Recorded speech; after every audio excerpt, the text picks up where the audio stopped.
Hello and welcome to Briançon, France's highest city at 1,300 metres above sea level.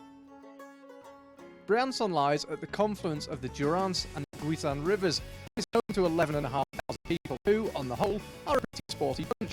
The city is legendary for being close to a vast amount of good climbing, hiking and skiing, but it's also a cultural centre of the surrounding region too. The streets of Briançon are narrow and the old buildings, fortifications and walls give the city centre an atmospheric feel, and if you find any spot here that enjoys a mountain view, it's likely to be a good one. Briançon has a wonderful climbing history and in recent times has become one of the IFSC's most famous and popular tour stops. To win in Briançon with a huge and passionate crowd cheering you on remains one of the sport's greatest prizes.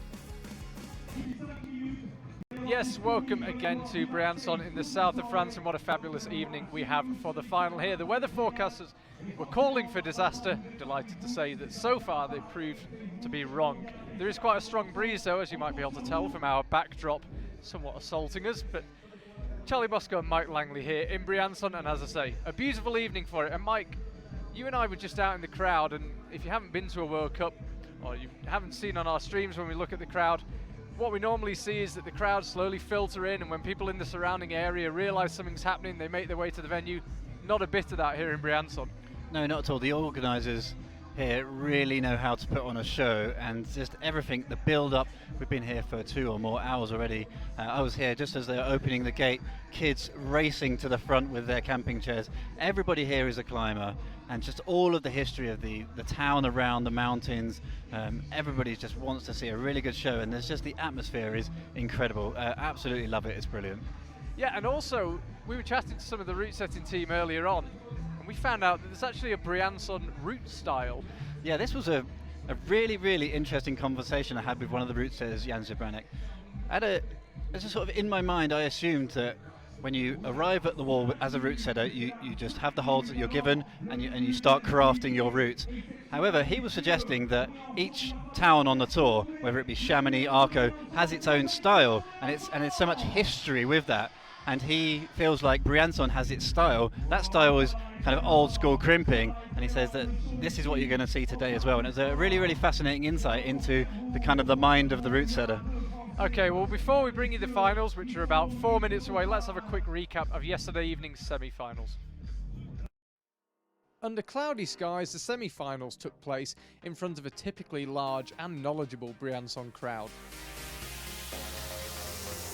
Mina Markovic is nothing short of a legend, and the locals will enjoy watching her in the final after she was 6th in the semis.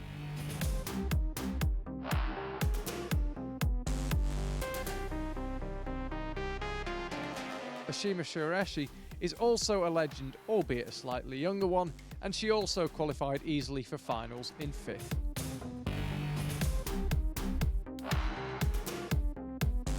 Mia Krampel made her first World Cup final in Chamonix last season and her second one in Briançon this time out, having come 4th in the semis.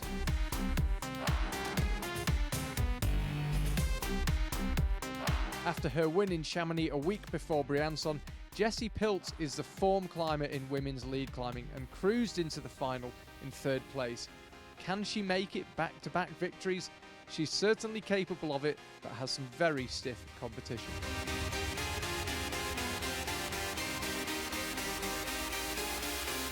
One significant part of Jessie's competition is Annika Holman, who looked capable of topping the semi-final route, but got timed out. She'd still done enough to qualify in 2nd place though, and is absolutely gunning for the win in the final, having not had a podium yet this year.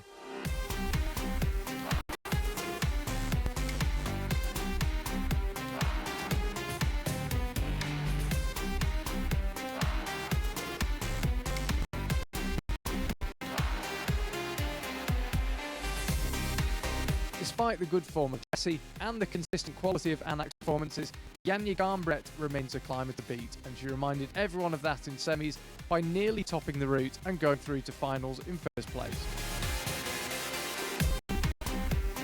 Janja wasn't helped by torrential rain starting as she began her route, but she didn't seem too bothered to miss out on the top, and she remains the favourite for the gold medal. In the competitive men's semi-final, last week's winner in Chamonix, Stefano Ghisolf, climbed in his usual controlled fashion to reach yet another finals in 6th place. After missing finals in Chamonix, Romain Desgrange had to dig deep and fight the ever-increasing wet conditions to go through in 5th place.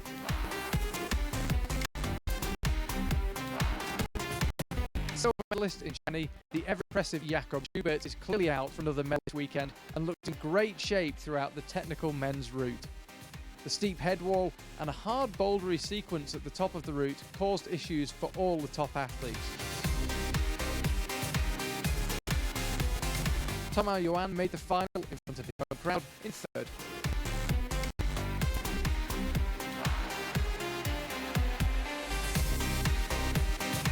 Alex Meadows hasn't won a World Cup, but has a good chance here in Briançon, having finished the semis in 2nd. Malkovich won it in Briançon 2 years ago and is desperate to get back onto the top of the podium after a winless season last year.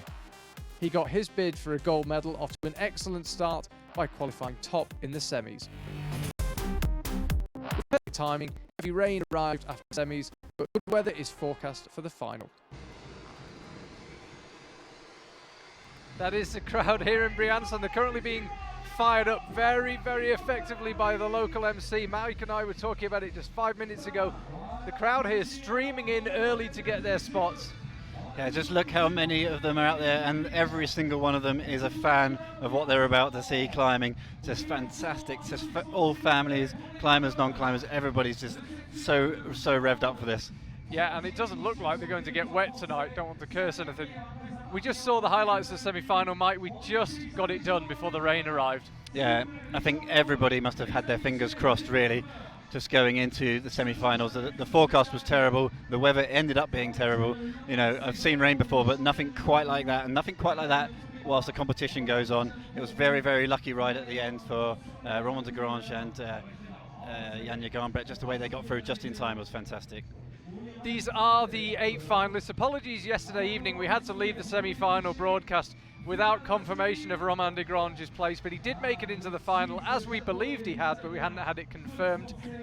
He joins Sasha Lehmann, Hiro-Shimizu, Stefano Ghisolf, Jakob Schubert, Thomas Johan, Alexander Megos and Domen Skofic, your 8 finalists.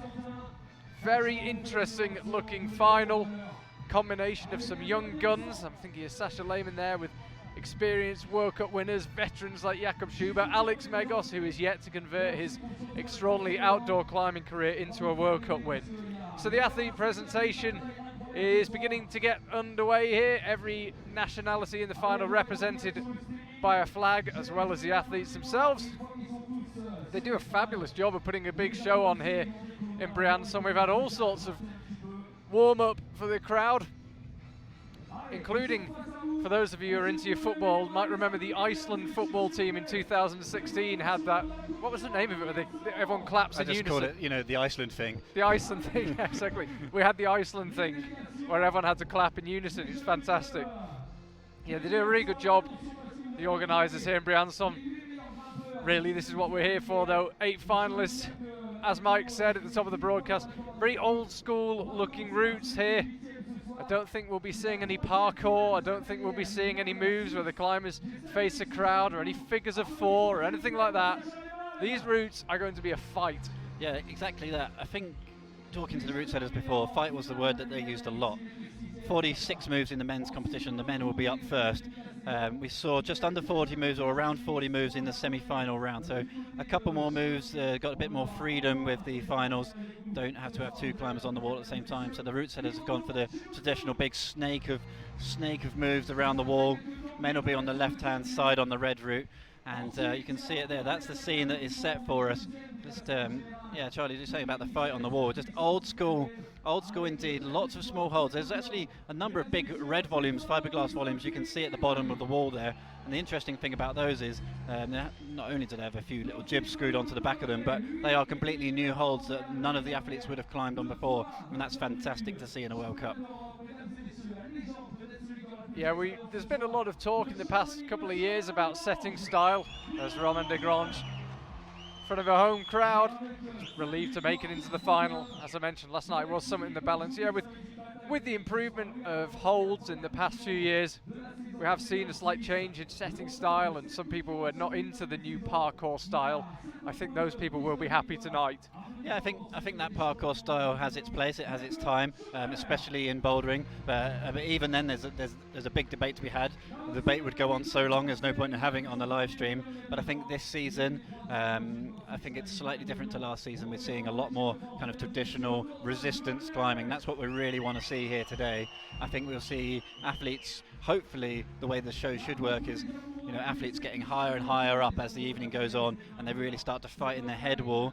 The men's route here get up to hold sort of 38, 39. They're very close to the top of the wall, but then they do another big traverse left, and that should be really exciting. Just to everybody in the crowd loves to see people high up on the route and then fighting all the way to the end, and a big move to finish. Don't want to give the game away too much just yet, but we would love to see someone on that hold 46, the finishing jug of glory up there. Last climber out will be the man about to be introduced. Will the route setters get their choreography perfect? Will that man, Domen Skofic, walk out, last man onto the stage and top the route? That's the route setter's dream, but there's 7 climbers to Domen's right who might have other ideas.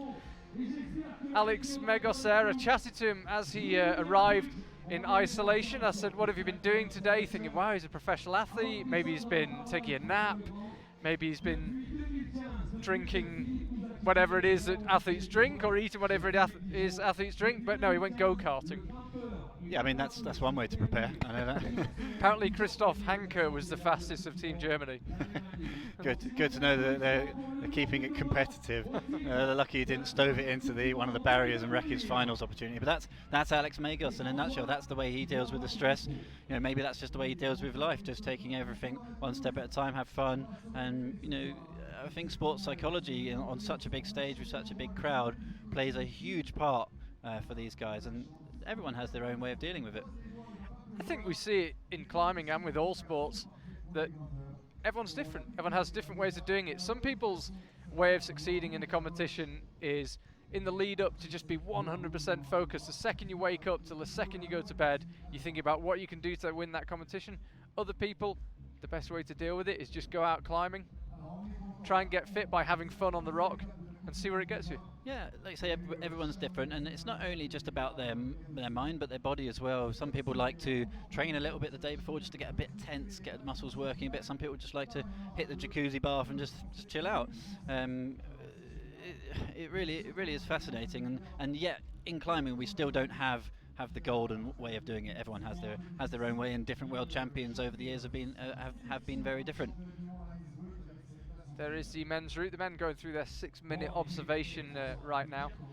Yeah, it was interesting. I actually interviewed a former Formula One driver, and he was saying the same thing about the current crop of drivers in Formula One, and it's the same as climbing. They have some drivers who, when they're not at the circuit, all they're thinking about is driving. They're practicing in the simulator. They're going for runs. They're making sure they get 10 hours sleep in every 24, and they eat all the correct foods and drink isotonic drinks and everything else. But there are other drivers who perform best just by turning up at the circuit and doing what they do on instinct. Climbers are the same.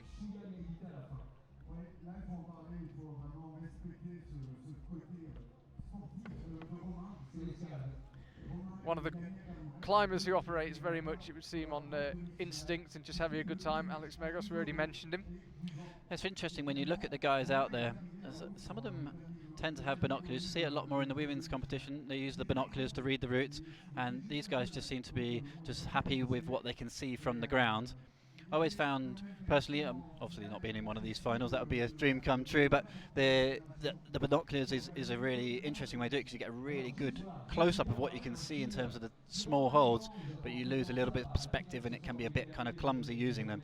So it'll be really interesting to have a chat with some of the athletes one day and just see what their tactics are in this observation period, because it is, as we all know, it's a unique situation in climbing when you see the guys there working together. Even though they're direct competitors, it's always a fascinating kind of 6 minutes.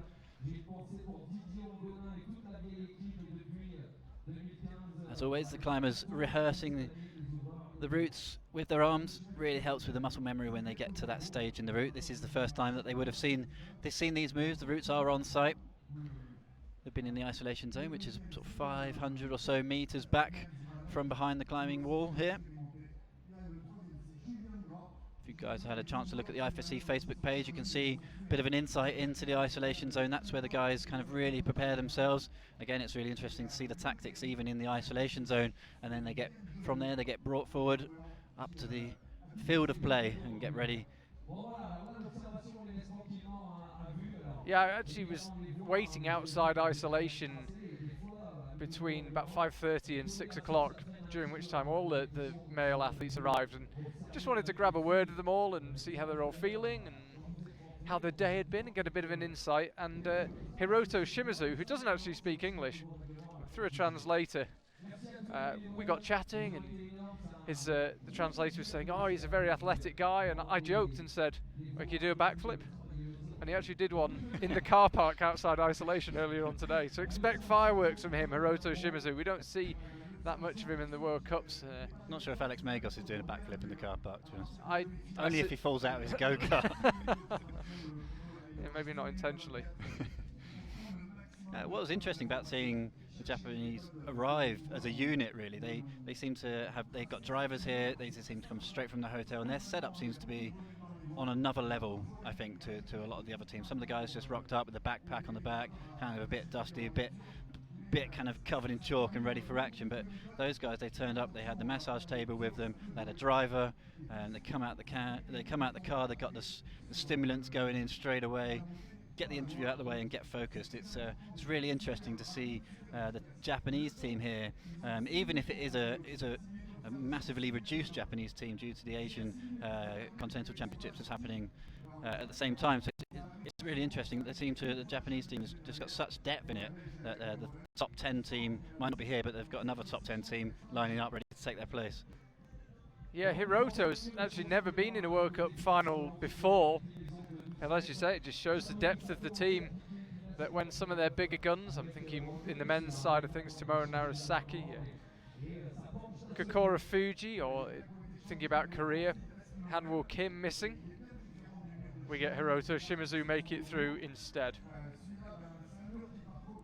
Yeah, Hiroto almost had his own personal, he had his chauffeur, he had his masseuse, he had the team coach, he had the translator. It's an incredible setup that the Japanese team have done, and you've got to think that sort of setup is really helping them get the results. You know, the results speak for themselves for sure, and that's just one element that's really, really helping them. I think just the size of the operation for the Japanese team, extremely professional. So we are moments away now from the first climber in Briançon. Tension building, and I'm sorry to report, perhaps a drop or two of rain. The direction we're looking at through that camera is the sunny direction. Over the other side, behind that camera, is slightly less bright. We'll keep an eye. Yeah, you can see there on the screen the structure here, the temporary structure does have a huge roof on it. It doesn't protrude too far out the front due to the sort of the prevailing weather. You can see the flag flying in the background there. It comes from behind the wall, but if it was really heavy rain, the wall does get wet quite quickly. The water seeps through the T-nuts at the back, and it can, as we saw yesterday, it was more than 45 degrees rain, I would say. It was basically coming in straight at the wall, just as Janja and Ramon were on the top holds. It was quite impressive that they actually managed to climb anything, to be honest. As Janja put her hand on the top hold, apparently a load of water just ran down her arm. Or no, it must have been the second to last hole, because she didn't actually latch the top hole. But the second to last hole, yeah, she got a big shot of water down her arm. Still, did more than enough. So this is the rankings as it stands in the overall competition. I know we've only had 2 World Cups completed so far. We'll have 3 within a couple of hours' time, but this how it stands at this very early stage of the season. Jakob Schubert looking for another overall World Cup win. He leads away on 180. Top 3 as it stands is Jakob, Stefano Ghisolf and Alex Meadows. All 3 of them in the final this evening, as is the 4th place man, Domen Skofic.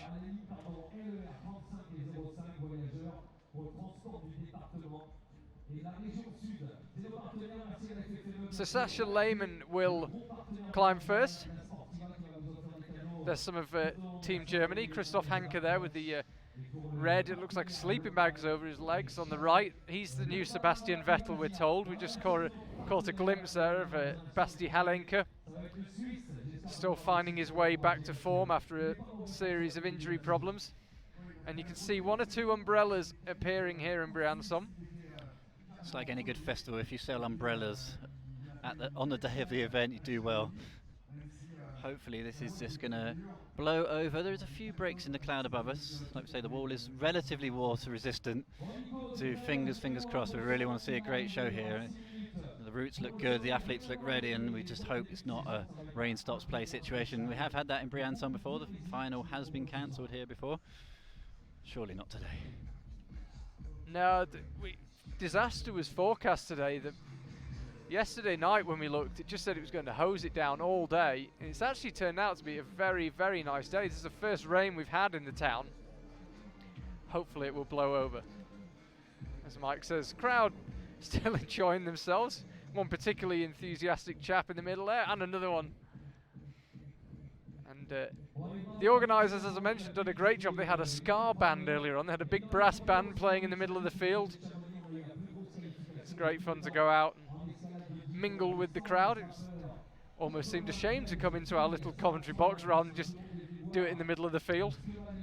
Yeah, as always, we've said it before, Charlie, you've mentioned it a few times, if you get an opportunity to go to a World Cup, give it a go. It's absolutely brilliant. You definitely won't regret the decision. It's just such a great scene, and if you're a climber, indoors, outdoors, trad climber, big wall climber, just got to go and see the spectacle, go and see the skill and the athleticism of what's on display is absolutely amazing.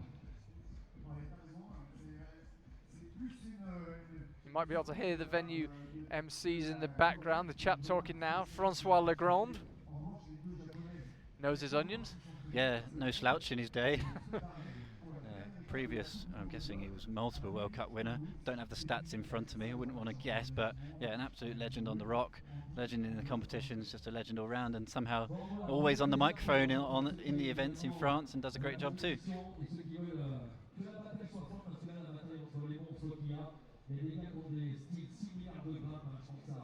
Just so you know, as ever, we've got the split finals here in Briançon. So it'll be the men out first. They alternate from World Cup to World Cup, whether the men or the women go first, as we've seen in the Bouldering this season with the split finals.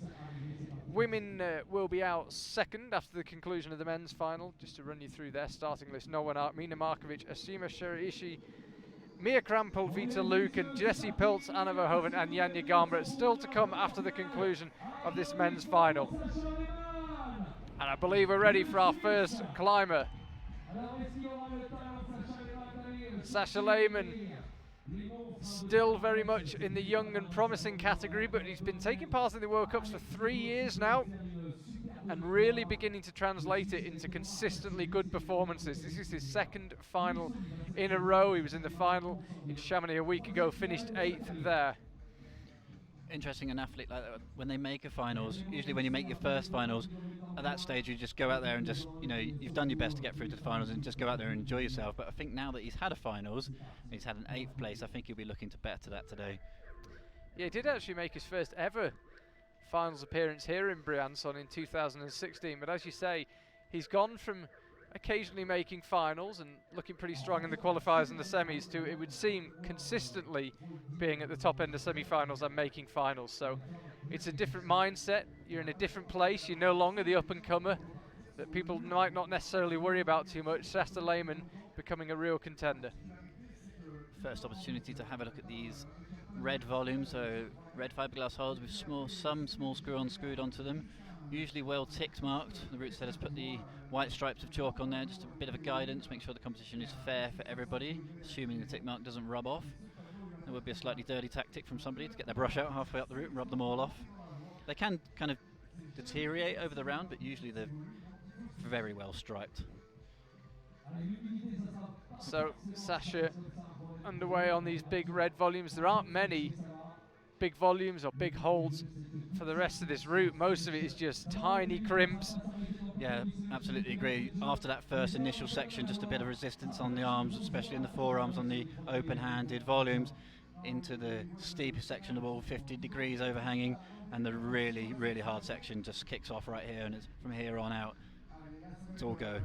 That's the same volume that was featured in the women's semi-final yesterday. We saw quite a few climbers struggling to get in position underneath it. The move's slightly different this time. You don't need to push yourself into the bottom of it like you did in the women's semi-final yesterday. Yeah, it's good the route setters switched the sides of the wall round, so the Mina were on the right hand side yesterday, now they're on the left hand side, different colour holds, different set of holds as well. And this is the first section. We're going to call this bit the banana. The route setter came out of the banana. That's what he said. Didn't come out of a banana. That'd be weird. He described the banana into this section of crimson. There's a really interesting section just coming up on the next set of volumes. You can see the big spray of footholds up this really huge volume here. They predicted the cut loose there and into a really interesting section of heel hooks and shuffling around with your feet now. Let's see how Sasha gets on with this. Yeah, you've got to lead with your feet on this section. So just to give you some idea, your score in lead climbing is determined by which handhold you reach. The hold that Sasha has his right foot on is hold number 26. The 3 holds immediately above and right of his right foot are not labelled as handholds on the route map that we've been provided with. That's not to say climbers won't use them as handholds, but the route setters don't think they're handholds. They're viewing them just for heel hooking. No, I asked the route setter exactly that question. Is it possible to shuffle along those? He said you could, but you'd get yourself in a lot of trouble. But the most obvious thing about that is the far right one, where he's got his right heel at the moment, is clearly the best hold with quite a bit of boot rubber on it and pushes it out nicely. Sasha Lehmann's looking really good here. He really seems to have carried that confidence through from Chamonix, just struggling a little bit there. You saw the head dip back. It's a real show of force here through this next section just before the angle change, and a bigger rep volume out on the left hand side. Yeah, that's hold number 29 he's heading up for now, and he's looking super solid, Sasha Lehmann. Just mentioned about those 3 holds that aren't considered handholds. He did actually think about using one of them, but thought better of it, and as you say, the far right one's the best one, but he's now established onto the head wall. It's a series of triangular volumes, no less than 5 huge yellow triangular volumes at the top of the wall, and Sasha got to the first one on the left. Doesn't look too unhappy with that performance, and I can see why. That was a really interesting finish to the route there. I'd love to have another look at that because he seems to be going really well. He may just be one of those athletes who just doesn't show how tired he is, but he's breathing pretty hard on the floor there. But I wonder what happened there just as he fell off. A couple of times the elbows came out just as he was heading onto the head wall, but you can see there how fast he was going, 2:36 elapsed, less than half the time remaining. And from the route map we've got, he was 15 moves from the top. Yeah, let's have another look then. Just into this is just before this section up the volumes. Hold 29 is firing to there. You can see he just grit the teeth a little bit as he heads out to this bigger rep. This is close to where he fell off then. Let's have a little look. Went out nicely with the right, struggled with the rope, with the foot. I mean, by all means, if that foot was behind that rope at the bottom of the route, I don't think it would have caused him too many problems, but the fact that he was pretty gassed by that point, just enough to wobble him off, that's a real shame, having a kind of bit of a tangle with the rope, and I do wonder, as the competition goes on, whether that's going to be a feature. We'll just wait for his score to come through, but I think that'll be a 32 for Sasha Lehmann. So here is Hiro-Shimizu. Said it earlier, very exciting Japanese climber, 22 years old in his first final. Made semi-finals in his World Cup debut. That was Haiyang in 2014. He only does World Cups sporadically. But as you can see, when he does turn up, it seems to go pretty well. Interesting to see how this final progresses as well, because I was just thinking Sasha Lehmann took 2.5 minutes basically to get up and off the steepest section of the wall. We don't really have, looking down the list, any climbers that you'd say are specialist boulderers trying lead for the first season, but it would be interesting if we had some of the climbers like Tomoe Narasaki, who's known for just going as fast as he could, to see how they get on with this kind of route. Yeah, I think we talked about it a little bit already, but it's a really kind of classic resistance route where there's not really any good rest, but the individual moves they're obviously hard, but they're not really hard. There's no individual boulder problem followed by a good rest. It's kind of just keeps coming at you, just keeps going with relatively good holds all the way. Interesting, he's just struggling a little bit through this section. See the observation, 6 minutes, sounds like a long time, but you've got, was it 46 moves to try and figure out from the ground, and especially with these red volumes, they're completely new for the athletes, and you have to just kind of feel it out and just make sure he doesn't make any early mistakes, and he seems to be climbing pretty steadily up to this point, really binding his time.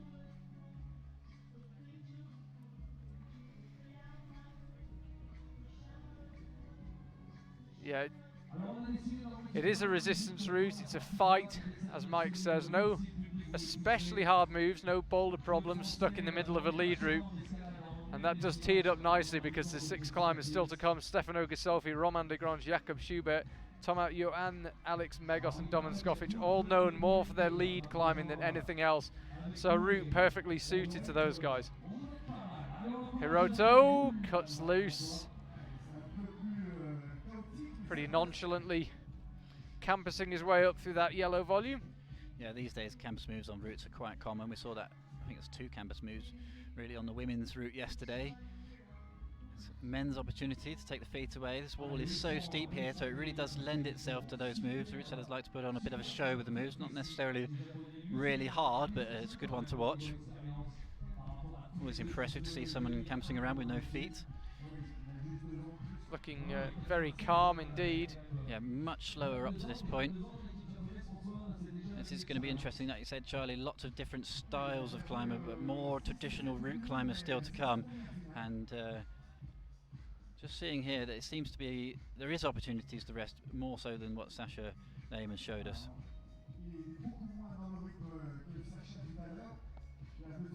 Hiroto choosing to take a pretty long break at this stage. He's got just over half his time remaining, 3 minutes and 5 seconds. Japanese team suddenly come to life. We can hear them over to our left. He's onto this pumpy series of crimps, slaps out right. You can see the 3 handholds are all chalked, the 3 footholds. Only 1 dab of chalk from where Sasha Lehmann tried to use that one there that Hiroto's got his right foot on. Again chooses to pause. I think we'll see a number of the athletes pausing on this section, especially if they find that far right heel hook. Kind of got this, it's rare in these routes that you get 2 really good holds next to each other.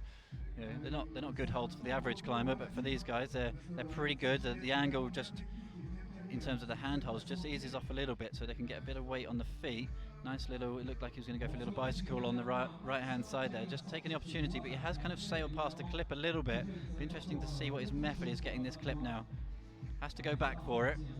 Not the most comfortable position to clip from, but a pretty good salvage there. That could have caused him more problems than it did, but as it was, he had to clip from a bent arm, kind of hooking hard with his left foot. Not ideal, so the job is done, and he can begin progressing, but again he chooses to take a long rest. Yeah, I think you can see he's obviously looking at the clock there, and I think he needs to get motoring a little bit here. Seeing the photographers up on the cherry picker behind him. They'll have a pretty good view. Now he levers his way onto the top of that yellow volume. So you can see there the first of the 5 triangular volumes on the top of this men's route. You can see there, we saw that with Sasha Lehmann, the move up to the left hand that's carrying on seems to be a really hard move, so he has to really fire up to it. Big jump up, interesting, he took a long rest there and fell off hole 29 that was. We get a 28 plus for that. And yeah, just to confirm, it was a 32 for Sasha Lehmann as well. I think he'd be really disappointed that he was really pacing the route the whole time. I'm not sure if he's tired leading into the final big rest today, but maybe he's a bit tired after climbing three routes yesterday. I think he just, I don't know, he just seemed to be really good. All of a sudden jumped up to that left-hand hold. Looks like an incredibly hard move, to be fair, and then just run out of gas for this next move. Again, it's an uncomfortable position to clip from. He's locking off on that left hand and rotating his body through to clip with the right hand. Not comfortable at all. I think we might see some of the guys clipping off the right-hand hold rather than off the left-hand hold and clipping with the right, just so they've got their feet in a slightly better position. Wind just picks up and the rain comes down once again here. 28 plus for Hiroto. Temperature really dropping here in Briançon. The wind is quite high. And then we see the scores as they stand after just 2 climbers. Sasha Lehmann with the 32 and Hiro-Shimizu 28 plus. So the 6 climbers remaining. Well, some of them are no slouches on the bouldering front. I think all 6 are known primarily for their lead climbing. Yeah. And Jakob Schubert would be the sort of one who really crosses over between the two disciplines really regularly all season. But even then, I mean, Jakob's won 2 Boulder World Cups and 18 Lead World Cups. Yeah, absolutely. And I think he's really focused on the lead this season. Missed, I think it was one of the last or one of the 2 Bouldering World Cups to focus on the lead season. And this is going to be really interesting now. Stefano, after his impeccable climb in Chamonix, absolute perfection. If you haven't watched it, go back, check out the Chamonix final. The way he timed his final route, we said it yesterday on the semi-final stream, was absolutely incredible. And just the art of competition climbing was really just kind of displayed. I think he looks in really, really good shape. Not just in terms of head, not just in terms of his form, but physically. He looks really, really strong right now, Stefano Ghisolf. He'll take some beating today, I have to say. Yeah, he's been training a lot with Alex Meadows, Adam Ondra as well, out in Arco. The guys have really got their focus on some of the hard routes outdoors as well as training indoors, and like I say, he seems really, really focused.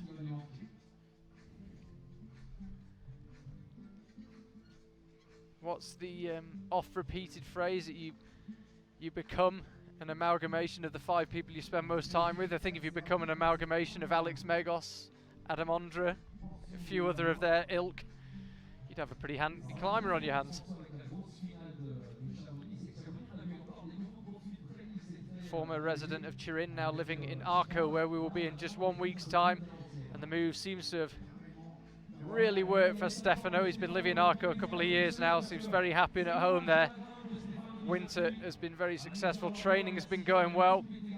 The move just down there where he's got his feet on at the moment, he actually campused into that one move earlier than what we saw Hiroto do. So for me, that's a real show of how confident he's feeling after his win in Chamonix. Yeah, I think chatting to him earlier on, again, I grabbed a quick word with him outside the isolation. I think slightly relieved to get a win in Europe, because it was becoming a bit of a stat that he'd only ever won World Cups in China, when traditionally we had smaller starting fields. And I think to win in a massive World Cup with 100 starters, it was 102 I think we had men starting in Chamonix, to win that one really removed any doubt about Stefano's calibre as one of the absolute elite of the elite. Let's just see what his clipping position is going to be here. So from Hiroto, he went outright like this, then ended up having to double back on himself. See Stefano just having a really good look around what his options are. It goes all the way out to the right hand side now to really make the most of that rest. Goes out to the far heel. Potentially looking like he's going to go up to the next move before clipping, but we'll have to see if that's going to work. He does go for the next move, opts for it straight away. He's obviously calculated that he can reach back and left, perfect measuring there. So it's the first time he's seen that. That is really fantastic route reading. Yeah, and he gets a double clip as well. He got in that position. I didn't think it was going to be particularly comfortable once he got there. It was obviously a pretty comfy position for him, because he chose to get 2 clips done from the same spot, and now he fights his way onto the head wall. So that's him ahead as it stands of Hiroto. Now he's chasing down Sasha Lehmann's high point, and from there, who knows? Stefano Ghisolf, fresh from a win in Chamonix and looking in brilliant shape. He's got plenty of time. He's got 3 minutes to climb 14, 15 moves. Decides to chalk up. Now he heads out right. That's hole 32 where we lost Sasha Lehmann. So this is a new high point now from Stefano Ghisolf. Decides to chalk up again. I said what great physical shape he's in right now. He's able to rest on what really are the crux moves of the route, where the route setters are trying to separate the climbers. They're trying to get climbers to fall off on different moves, and Stefano quite casually chalking up on them. Really showing an unbelievable level of fitness here. These are terrible, terrible holds. This next move was described to us as one of the higher cruxes, but he's just chalking out little intermediate. Now he's got to go again. A really off-balance move here into the drop near potential. Bit of a knee scum in the volume if he needs it. This is fantastic work here from Stefano. He's looking really good here. This could be a potential top. It would be amazing if we could get an early top. He is less than 10 moves from the top, Stefano Ghisolf. He's got 2 minutes left. No issue with time. The issue is that clip. He needs to get the clip done, and he's in such an uncomfortable position. Slaps up with the right hand, somehow held that. That's fitness and training coming to use when it matters most. So now he's got a long traverse left. There's quite a few moves condensed. It's about half a dozen moves from here to the top, but you can see the top hole coming up, and Stefano falls 4 or so moves short. Stefano Ghisolf on a couple of moves there, looked like he was off, put that solid winter of training to good use, and a superb effort, and that will take some beating. You do wonder if that fumbled clip is going to come back to haunt him. Incredible show of fitness. That could be the winning performance potentially, but just the way that clip, he missed it, had to take one more move on. Then the quick draw was really swinging. The wind wasn't helping him up there. I just wonder if that's going to be a moment that he's going to regret now. Incredible show though from Stefano Ghisolf. He looks unbelievably fit, and I think this route is going to suit a number of the climbers, but that could be hard to beat. He's done all he can, and I have to say, wasn't until that fumbled clip, didn't really seem to be any mistakes. Up to this point in the route, he was looking really strong. The move that he went up to with his left hand, move 28. We've seen other guys struggling on that, no issues for him whatsoever. And just the way that he has been pacing his climbing recently, just shaking out, chalking up every opportunity, but timing it perfectly on those rests. This is where it was all too much for him. Just he looked really pumped in the right hand, and there's a big traverse back left there. That'll be 41 plus for Stefano. Here's Romain Desgranges. This is a route that could suit him. Yeah, this style definitely suits him. He's known for his crimping ability and just to be able to dig in on this style of hold. So let's see how he gets on. The first of two French climbers in this men's final. They've also got a climber in the women's final. So 3 out of 16 finalists across both the finals tonight will be climbing in front of a home crowd.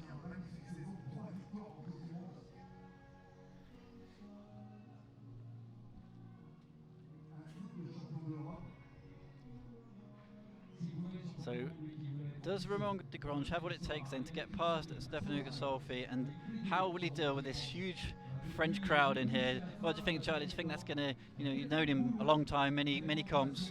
Does he deal with this pressure well? Yeah, I'd actually chatted to all the male finalists outside isolation. I said to Roman, I mean, how are you feeling? Is it more nerves or excitement? He, in a flash, just said, oh, excitement, excitement. He's just looking forward to climbing in front of the crowd. I don't get the impression he especially feels the pressure. I think perhaps last week in Chamonix, his hometown, his adopted hometown, I should say, he grew up in Saint-Etienne. I think he felt the pressure a little more in Chamonix. Obviously, all his friends there in the crowd. But here in Briançon, he's got the French crowd, but not that hometown crowd.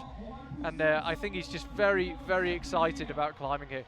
I think the crowd just a little bit nervous there for a second. Just a slight hold of the breath as he went to the first sloper down low. Just left hand just dragged a little bit on it, nearly missed the hold. Hopefully that's not phased him too much. He can just sail through this next section. Yeah, we don't want to curse him, but these are the kind of moves that Roman normally just eats for breakfast. Small, crimpy holds. It's about hanging on all day and having enough power to do the next move. Does need to shuffle his right heel, here, because he needs to cross down to that with his hand. He does get it out of the way just so he can cross under with his left arm. One feature of this final, Mike, how quickly the climbers are going. He's almost onto the head wall with 4 minutes to go. Yeah, 46 moves, but they're climbing 46 moves really fast. It's good for the show. Apologies earlier on, I was saying Sasha Lehman had 2.5 minutes elapsed. He had 2.5 minutes left. The clock that we can see from our position, not the one on the screen, which I was looking at, was counting up yesterday. It's counting down today, so apologies for the confusion, but he had plenty of time remaining. Yeah, does well up with the left hand. A couple of the earlier guys struggling that move a little bit. Does opt for the left hand cross through clip. Now he's just got to pump up the power and get into this next section. Quite a committing move up there with the right hand. Did it slightly different to Stefano. And now he's onto the head wall. And there you can see the 5 volumes. He's onto the first one, the biggest of them, the longest, thinnest one. Then he'll head out right. And then the holds are barely visible as he comes back left. Absolutely impeccable technique as he went through into that next clip. Just the way he just wrapped his toe around the back of the volume. It was like his toe just was a magnet to a sweet spot on that volume. It's absolutely brilliant. Really nice rest he found there as well. Managed to get a drop knee and look pretty comfortable. Wasn't able to get both hands off, but his right arm got a really good rest there. And again, now the left arm gets a rest. He's managing this brilliantly, Romain Desgranges. He's now at hold 35, so he's only got 11 holds before the top, and he's got 2 minutes 38 to do the moves. So time's certainly not an issue, and these crimpy holds, exactly the kind of thing Roman likes. Again, there's experience for you. Instead of going for the clip, he flicks a quick draw and makes it swing, so it swings towards him, he gets his timing right and gets the clip done easily. That's the clip we saw Stefano fumbling with. Yeah. Roman de Grange has been flawless up to here. Crowd really getting into it now. They were very quiet for the first couple of minutes of Roman's climb. With with 2 minutes still to go, they're not going to be quiet from here on out. He's now beaten the high point of Stefano Ghisolf. Roman de Grange in front of the French crowd. He needs to traverse out left. The top hold beckons, just needs to find something with that right hand. And I think perhaps just misread that final move, but it's enough to take the lead. Roman de Grange, absolute perfection until pretty much the last 15-20 seconds. Yeah, the perfection really started with that clip that you talked about. He did it off a knee bar, then swapped the knees over, got the clip done easily, and sailed into his favourite place, top of the wall, with a bunch of crimps in his hands. Absolutely perfect. That move that he fell off, hopefully we'll be able to have another look. It's easy for us to say we know the sequence. He needs to get his right hand back up to the volume at that point, but he was absolutely gassed. 43 moves into the route. An amazing performance really from Roman. That was an absolute pleasure to watch. Will it be enough though? Trying to read his face to see what he thinks, because the athletes always have a good read on how they think they've done compared to the other athletes. Hard to know at this stage in the competition. Kind of looks a little bit furious at the moment. I think he feels like he could have done a bit more there. Yes, shaking the head, Roman. I think he knows if he just found the ideal sequence, that route's certainly possible for him. And we see it there, halfway through the final, and he holds the current high point of 43. So it's not going to be back-to-back victories in France for Stefano Ghisolf. Jakob Schubert will be out next. Hasn't finished lower than second in 2018 in the Lead World Cups in the two we've had so far. And he mentioned earlier when I was chatting to him about how tricky it is. We've got 4 Lead World Cups in the space of 4 weeks, and you just got to manage your energy. It's not just a case of your forearms and your biceps and your muscles. It's also psychologically. You need to be really up for competitions. You need to be really firing. When you get a chance to rest, you've got to take it, but you've also got to maintain your fitness. It takes a lot of management, and that's where being vastly experienced, like Jakob, will really help.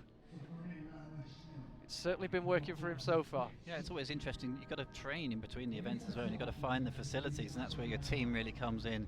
They can scout out where's possible to train, where the nearest gyms are, and yeah, try and make the most of that time between the events. Well, I think one thing we're seeing with Jakob and several other climbers is that he had a very productive winter in the Innsbruck wall. Training went really well, and he's got the fitness in the bag. So over the course of this crazy month, where he's got to do 4 World Cups in 4 successive weekends, he's already got that fitness in the bag. So whilst he will still be training between the events, you're not really gaining fitness. You just keep it ticking over, safe in the knowledge that the work has already been done. The training's already in the bank and the fitness is already there. That's why you've always got to look at the calendar at the start of the season and figure out your game plan. Make sure that you peak at the exact right moment. I think if you're at the stage where you're still trying to gain any type of fitness or form with 4 World Cups in 4 weeks, you're going to struggle. Jakob got the work done early on, and it's paying off. Well, the biggest of all the events coming up soon as well, the World Championships in Innsbruck. People have got to figure out, do they want to peak in Innsbruck, or do they want to peak at these World Cups here out in Briançon coming up? Well, Jakob wants to peak at the Innsbruck World Championships, but if this is him not at his peak with a win in a second place in the space of a fortnight, watch out. So he's onto the 20th hold here. Brilliant work from the route setters so far, just to give them a shout out. We had a lot of ties around that 32 plus move on the women's semi-final yesterday, and quite a few ties all the way down the order. Here in the men's final so far, absolute perfection. We haven't got any ties, and we haven't really got anyone close to a tie. Everyone's separated by at least a move and a plus. Yeah, we have got people very close to the top, and that is great for the crowd, but let's hope it's not going to see too many tops here. I don't think we are, to be honest. It's going to come right down to hopefully the final hold. Now, I think Stefano Ghisolf in the form he's in, and Roman de Grange with his love of this old school style, were 2 pretty good bets for a top. and they haven't topped it. So I think the route setters will be reasonably confident they've got the level about right, but of course with 4 incredibly strong climbers still to come, it's still relatively early days in this final. Yeah, so what will Jakob do with the clip here? Yeah, opting to go high, same as we saw with Stefano. 2 clips at once, I would imagine. Oh no, does another move. Looking really composed in the face there, just not a flinch, just breathing nicely, breathing kind of normally as he would at this stage on the route. Opts to go back down for a little bit of a rest. We saw this in the women's route a little bit yesterday. They can just kind of take the weight onto the feet a little bit in that section, take the weight off the arms before heading up into a bit of a boulder problem. Half his time remaining, plenty of time for Jakob. I think Jakob is very, very intelligent, obviously done a lot of events. He knows that the guys have done well, so I think he's really got the final jug, hold 46 in his crosshairs here.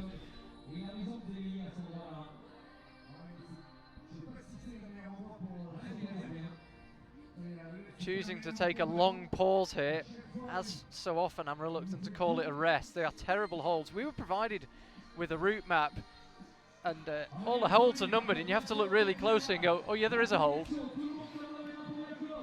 Yeah, when the holds disappear underneath the climber's hands, you know it's pretty small. Jakob Schubert launches into the head wall then. He is gunning for the top hold. He knows he's got to get very, very close to a top here at least to find himself in the top spot here. Looking incredibly composed. That's 33.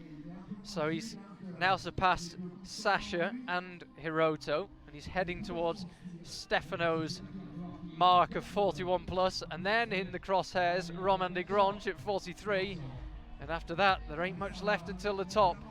Now Jakob just needs to get this clip done. Completely different method than the one Romain used, but both equally effective. Jakob calm and composed. You can see fatigue beginning to kick in now. These moves are desperate. The holds are tiny, and Jakob Schubert is really having to fight. Slaps with the left hand. And that will be him into second place, I believe. That was awesome. The way that this route builds just really keeps you on the edge of your seat. Just kind of go through the process all the way up to sort of hold 38, 39, then everything gets really real all of a sudden, just working his way through that section. It's a complicated section as now. We've seen Ramon just not quite sure what to do there. Jakob just started pumping out all of a sudden, but it's absolutely terrifying watching the guys at the top of this route. Just really, really on the edge of the seats here. It's brilliant. Tomo Johan will be out next as Jakob runs back onto the stage to thank the crowd and I think escape the rain. I'm just looking out. I think there maybe is a bit of rain in the air. It's not raining hard, but there's certainly a bit of moisture. I wouldn't have thought it's enough to get the wall wet as we have a look at the highlights of Jakob. And this was where we lost him. Interestingly, he didn't use the sort of knee scum knee bar that Ramon de Grange did to slow it down on that volume where he's got his feet there. I think it's just fatigue really. There's not really a route reading error as such there. Just a bit of fatigue, just couldn't quite find the hold big enough really to get through that top section. So here is Tomo Johan, second French climber out in this evening's final.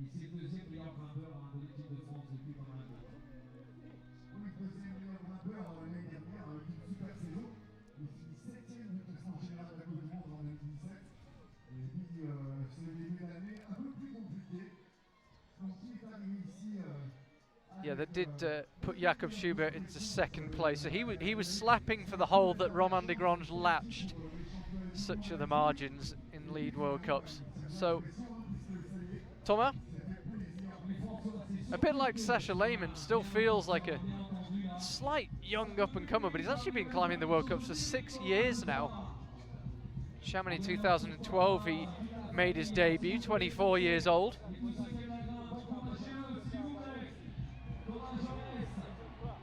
Already been on a World Cup podium, third place in Villars 2016, but this is his first final of 2018. 3 finals for him last year.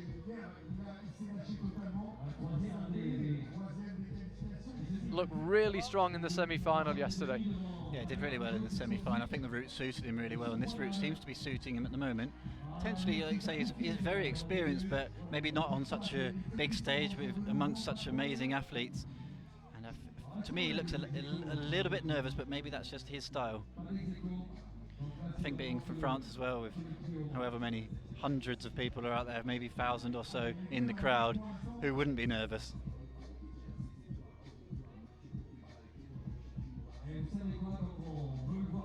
Choosing to take a rest here. We haven't seen many of the climbers pause for too long here. We saw Hiroto taking a good break. Now Thomas launches onto those small crimps.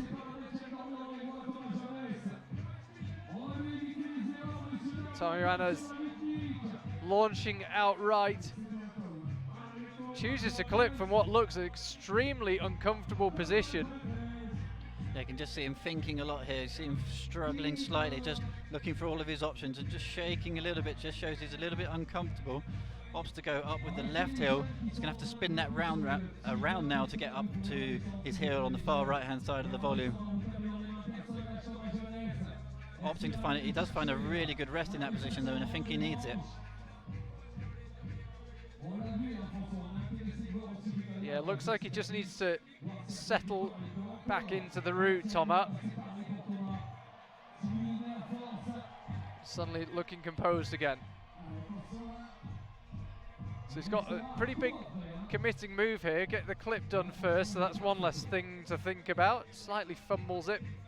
That's going to hurt his left arm a lot there. Just the slightest pause on a hold like that really does come back to kind of pay its dividends slightly later on in the route. Look how bad that left hand hold is. Yeah, I think that's where we saw him drop back down to give that left hand a bit of a break. And you can see his leg just shaking from the effort of hugging himself into that volume. And again, an awkward clip. Does find the nice little right toe hook under the back of the volume, same as Romain de Grange through there, but he's looking really tired now. Interesting sequence of the volume, using a right heel hook underneath to sort of shuffle his hands around on that arete. First time we've seen that, and goes for the big stretch. He's in big trouble here. Oh, the way he drops into that was really impressive. This does look tenuous. He just begins to barn door, but held it. Great fight so far. This is really entertaining stuff. And we lose Thomas just heading up towards the third of the 5 volumes at the top of the Briançon wall. Brilliant fight from him. Not quite sure how he hung on for those last few moves. Yeah, that was where the training really kicked in there. He's starting to look a little bit flustered, quite low down on the route there, but the training, like I said, really kicked in. That fitness just came through and just kept fighting one move at a time, just kept it going, keep it going. And I think the crowd here really helped him just kind of keep boosting him up the wall. A great fight.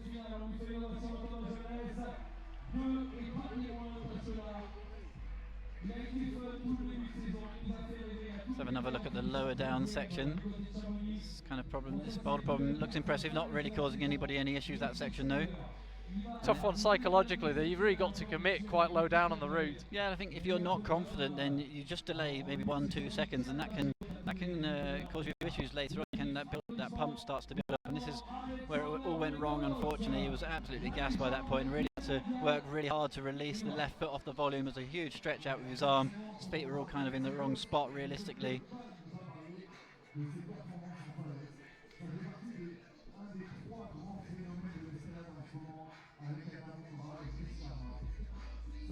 So here he comes, Alexander Megos. He's taking his go-karting helmet off at least. Yeah. The German team, his claim to fame is being the German climbing team's second best go-karter and on sighting 9A. Becoming increasingly experienced in the World Cups. Still got that same relaxed attitude to it though, and as we were discussing earlier, it works for him. I want to see if this relaxed attitude of his works when the pressure gets really real, and I think this is one of those situations. He's looking kind of a bit more steely, should we say. He's got the laser focused a little bit here at the moment. I suppose by the same token you could say, well, there's only as much pressure as you feel, and if you don't feel under pressure and you feel relaxed about the whole thing, then maybe that pays off. But I think underneath the relaxed demeanour, I've filmed quite a bit with Alex in the past few years for the IFSC and elsewhere, and when he's climbing, the relaxed demeanour disappears, and He's been competing in World Cups an increasing amount over the last few years, and I think he wants to start winning them. I think this whole, I'm just trying the competitions out, I'm not sure how long it'll last. I think he's getting pretty serious about it, and he wants to start picking up the gold medals, and he's got the ability. Well, he's basically done everything there is to do outside, and the competitions is a whole new environment for him, and if he can convert that and start winning World Cups as well, that would just be kind of life goal ticked, I think.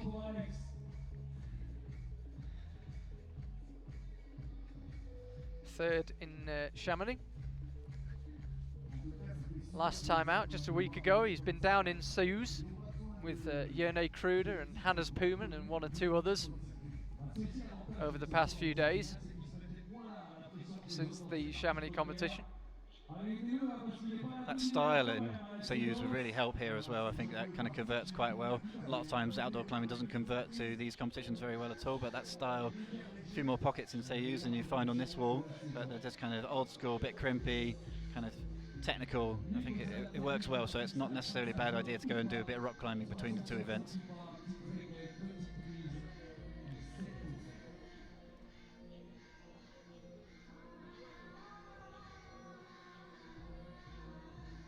Really calm so far, and just the power of the lock off on Alex Megos is incredible. Suddenly some very eerie music being played here by the DJ. Obstacle clip off the left hand just reaches down. We've seen that from most of the athletes now, and like Jakob Schubert, there he is in the center, just takes a rest before firing up into this next boulder problem, into hole 29. 29 of 46. Will we see a top here in Briançon? Alex Megos launches onto the head wall. Already picked up a couple of medals in World Cups, but none of them gold. Could that change today? More than half his time remaining, as with all the climbers, have been absolutely rocketing up this route and got themselves onto the head wall with time to spare. The problem is, you're not racing the clock, you're racing the pump. And this is where it really begins to kick in, and Alex is doing a good job of using those volumes, twisting his left knee to try and get more use out of his feet, and he's also working his way up the left hand side of that volume, trying to avoid crimping all the time, just giving his hands and his forearms a bit of a break, a bit of a change of scene. Had to work hard there on the clip. There's a really strenuous position for him. He's starting to look a little bit tired now. Alex Megos, he's heading out left towards the high point, set. Hold 43, only 3 after that is the top. Looking for options with the feet here, he's not quite sure what to do. He's got to just smear, slight foot slip there, it's going to hurt his arms a lot, but he's still fighting here, Alex Megos. Alex Megos, the crowd really getting behind this, and this is a new high point. He is very, very close to the top. Alex Megos, second to last hold. Can he reach the last hold? He's going to have to commit. He touches it, but he doesn't top the route, but it could well be enough. Alex Megos takes the lead with one climber to go. Oh. He may have won his first World Cup. We'll know in about 10 minutes' time. So hard to watch. He takes the applause from the crowd. I thought he might have had it, but he must have been so pumped up there. Eyed up the finish hold. It is just an enormous jump out left. Touched the finish hold, couldn't stick it, and I think he really enjoyed that moment. And I think he gave everything. Is that a shake of frustration or a shake of I've got nothing left? I think he's taken a rather large amount of skin off his knee as well, somewhere on the route there as well. Gives the belay a handshake, that's nice. Top lad. So Alex Megos, he's going to be at least second again. Could well win. We see it there, 45 plus. The top hole's 46. Can't get much closer than that. So Dominskovic needs to match Alexander Megos, in which case he would win it on count back to the previous round, or top the route. Dominskovic looked in impeccable form yesterday in the semi-final round. Obviously won that round, won it by a few moves as well. Is this going to be the route that suits him? Can he deal with the pressure of the last climber out? Pressure is mounted, nobody's topped the route. Could be the last climber out to top the route. It would be a dream. We had it in Chamonix. Let's see if we got it here in Briançon. Actually had quite a funny incident with Alex Megos on the podium last time out. I went out to watch the podium ceremony, and I was just minding my own business. Suddenly, Alex runs over and he says, I need your shoes. I need your shoes. I said, what? You know, I thought his English is pretty good, but I think he's telling me he wants my shoes. Maybe it's some German humour I don't understand. He goes, give me your shoes. I need your shoes. And he'd been told by the organisers that he wasn't allowed on the podium in flip-flops, and he hadn't brought any shoes with him to the venue. And so my shoes have been on a World Cup podium. Sadly, I wasn't standing in them. Great story. And when he walked into isolation today, I said to him, I see you wearing shoes. You think you'll be on the podium? Bit of psychology with it. Just messing with him a bit. Here we go then, Dom and Skofic, the final climber out in the men's competition, looking for a top and looking for the win. Yeah, Domen really good in the semi-final. Didn't top the route, nobody did, but he got the highest, hence him coming out last in the final. A Briançon winner in 2016, the same year when he won the World Cup overall title, and he's nailed that not overly difficult but slightly nerve-wracking jump low down on the route, and he's now up to that big red banana, which is the last of the big handholds. Just as a note of interest, I can see the route setters from where we're standing here, and it was head in the hands. It was so close to hitting that top hole. They were so excited, jumping up and down. Well, they might actually have the choreography absolutely perfect if Dom and Skofic can top it. But they've done an absolutely sterling job so far. No one move that's consistently stopping people. We've had really good separation. All 7 climbers on completely different scores. Yeah, the perfect resistance route, especially in that top section, sort of traverse from right to left. Absolutely brilliant to watch, because climbers, you can just see the pump just building and building and building. They start shaking and start struggling more and more. Let's see how Domen gets on for this section. We've seen multiple ways of clipping this quick draw. Some have gone low, some have gone left, some have gone right, and some have gone high. All sorts of options here. Domen just seems to find a fantastic position there, looking really comfortable. Rain still falling here in Briançon, but it is coming straight down. We'd expect the wall to stay dry. Conditions pretty good. The temperature is really dropping. It's suddenly got very cold out here. Let's just hope that rain keeps coming straight down, because as Mike said earlier, if it starts to come in from the side slightly, the wall is slightly prone to getting wet. It certainly won't be a problem for Dom and Skofic. Either way, he'll be down in 3 minutes 20. What score will he come down with? Now he's onto those small crimps, so he'll move up with the left hand. We'll just see where he clips from. Had to try relatively hard there up to the right hand hole, just mantling on that volume. He sort of looked like he pulled and then realised he had to pull a little bit more. Had to drop an extra gear to get into that next section. Takes a look down at the clock, Domen. He'll be pleased with what he sees, because he's got half his time remaining and only 15 or so moves to do. So again, a slightly committing jump up. It's not a move that's proved especially hard. We lost Hiro-Shimizu on it, but other than that, the other climbers pretty much cruised through it. But again, it's a slightly awkward one and psychologically tricky. You're really getting to the business end of the route, and suddenly you have to jump and cut the feet off. You just have to commit 100%. Domen did that perfectly. This is it then. The whole competition comes down to this head wall and his next set of 10 or so moves. Dom Skofic fires outright. Really hard move there actually, and didn't have any issues with it. But we've seen Romain de Grand should make a really good knee bar under this volume. It doesn't look like he's going to use it. We saw Meadows struggling with the feet a touch here as well, and struggling with the clip. Domen's clipping seems to be really on point today. Yeah, that was the first slight fumble. Oh, he's looking a bit pumped in the left arm here. So Domen Skofic is onto this last series of crimps. He's onto the key traverse. He's going to need to either slap for the top or latch it to win the competition. Alex Meadows came as close as you can come to topping the route without not actually managing it. He was onto the second to last hold, jumped from it for the top for a score of 45 plus, and hole 46 is the top. But Domen is still going strong here. You can see how tired he's getting. He slaps out with the left hand and we lose him, and Alex Meadows is a World Cup winner. And amazing scene. Domen just seemed to get more and more pumped as he was working through that top section. You saw that he just didn't quite know what to do with his feet when he was on the yellow volume. We saw that also from Meadows, but he just, all of a sudden, the pump just built up in the shoulders, all the way through the forearms, the hands starting and opening up, and he couldn't find the top hold. And what an awesome performance from Alex Meadows. And a very, very strong performance as well from Domen Skofic. All looked to be going well. Suddenly he's in the pain cave with very little warning. And it's a high five for Alex. And we said earlier about how relaxed he is, but he wants to start winning. And you can see there he's not that relaxed about it. He wanted that one. And we'll try and get him in the commentary box to talk through his route. Fantastic day for him, a day he will never forget. Fantastic work from the route setters as well. Can't get much closer to a perfect men's final than that. It really built all the way from the very beginning. That is what they wanted. The style was great. It was old school. Really enjoyed the fact that the route just started to build up more and more and more. And look what it means to him. He's showboating. Great work from Alex Meadows. It was fantastic all the way up.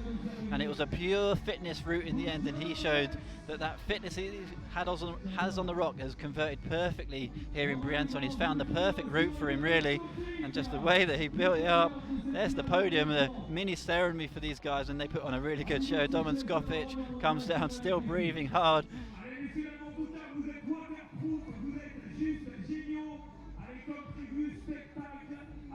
That does conclude the men's competition. Shortly we will be on with the women's. Hopefully the rain won't stop play here. It's really coming down now. And we are going to get Alex to come and talk us through his route, and there is the confirmation, 45 plus, a whisker away from the top, but fantastic job from the route setters. Ended up with, he only had a tie on that 42 plus move. Domen Skofic moving onto the podium ahead of Jakob Schubert on count back to his semi-final performance. Romain de Grange back on the podium in second place for the second time this season. And Jakob in fourth place misses the podium for the first time this season. Stefano Ghisolf follows up first in Chamonix with fifth in Briançon. And that's the sound of Alex Meadows arriving.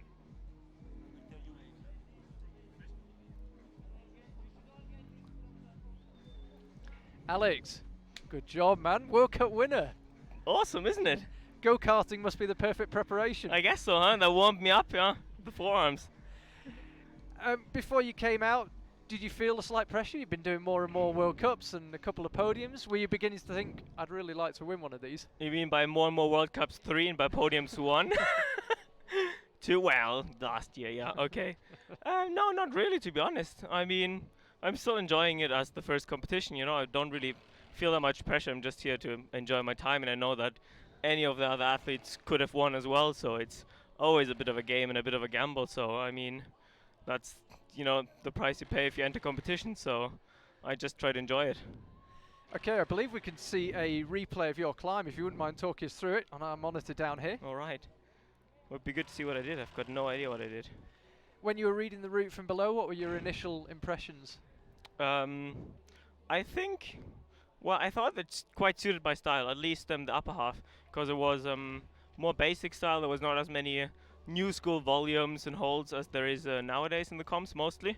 There was a more old school style climbing, which normally suits my style very well, just because I'm not very familiar with all the volumes, the volcanoes and that kind of stuff. I'm more of a basic climber, since I normally just go outside climbing.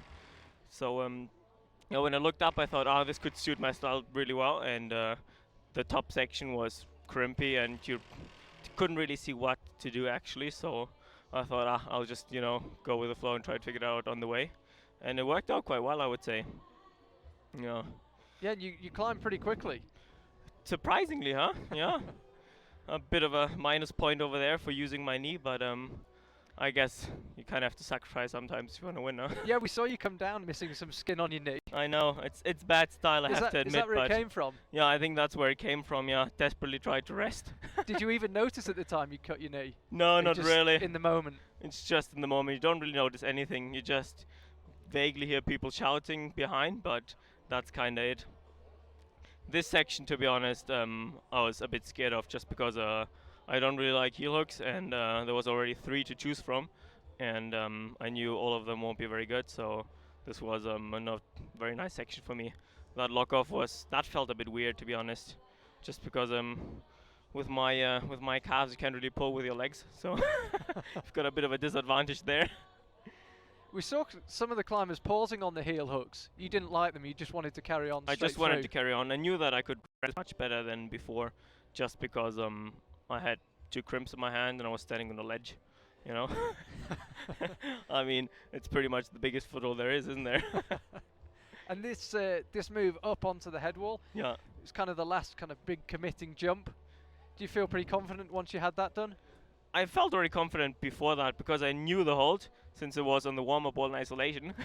Very practical. So I knew which hold that was, and I knew it was good, so it was a jump to a pinch, which is pretty basic and pretty simple. And from there on, I didn't really exactly know what the beta was, but I just thought, okay, I'll just go all in, full commitment, and at some point you kind of have to take risks, because the routers know that all of us are strong, and sometimes you just have to take risks and do risky moves in order to like get further or get through sections quickly. Otherwise you'll lose too much energy. And we saw all of the climbers, it seemed, suddenly getting quite pumped around here. Mm-hmm. Was this where it really kicked in? I think that's what really kicked in, especially when I did that and went back and forth, because I don't really know what the sequence was there. I was not sure whether they wanted me to cross, because I knew that coming in would be a hard move, crossing would as well be. So you kind of have to go one of the paths, and I decided to bump again and then cross under. And I think that was probably the right decision for me. And from there I knew, okay, I'll just go all in and either I hold the top hold or I don't. There's nothing I can do anymore. And when you launched for it, did you think you were going to get there?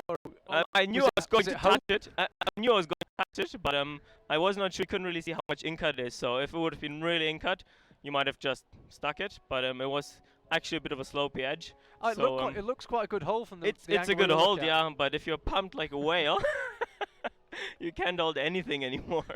So I kind of just jumped for it, and I guess there was more hope than actual chance. Okay, Alex.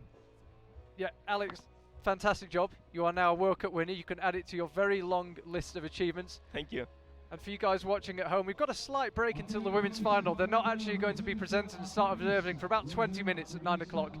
So we'll say congratulations and goodbye to Alex. We'll see you later on the podium. Perfect. Here's a quick chat I had yesterday with Jessie Pilz.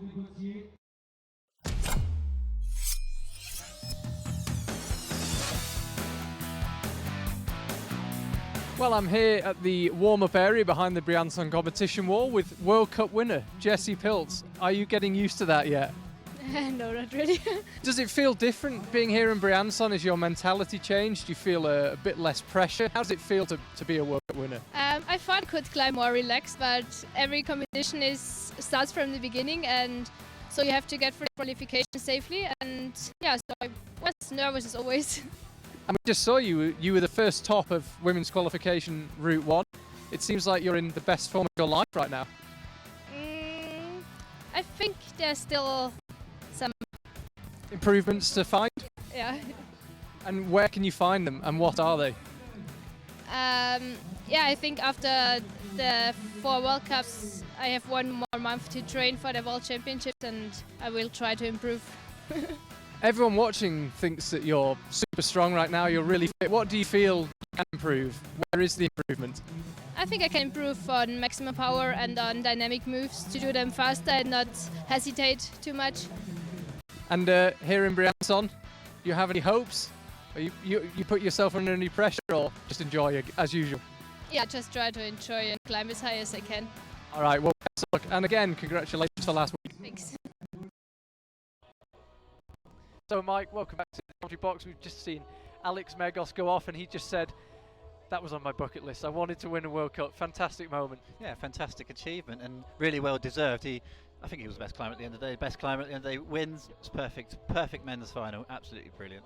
Yeah, great job from the route setters. What will the women's final bring? We'll find out very shortly. We've got about 17, 18 minutes to go until that gets underway. The women are currently in isolation, which I checked out yesterday. Hello, welcome to isolation / the warm-up zone here in Briançon. This will be the isolation zone for the semi-finals and the finals. Right now we're midway through the qualifiers. It's just a warm-up zone so athletes, coaches can come and go as they want. Isolation rules don't apply. So that's the warm-up wall. Over here, the climbers can get a drink, get some food, and here we've got the route demonstrations. So in the qualifiers, the climbers watch demonstrations of the routes being climbed. As you can see, there's plenty of floor space. And out we come into the Briançon sunshine. So here we are at the wall. That is the walk the athletes will take. Apparently there is talk of possibly a shuttle bus, but as you've seen for yourself, it's not too taxing a walk. And before they appear on the stage, there is a final, very small warm-up wall here for the athletes.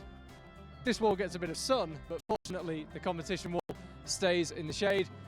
So having done a final few moves here, a final bit of keeping warm, just getting to absolute peak performance, the athletes walk round and make their way onto the Briançon stage when we see them.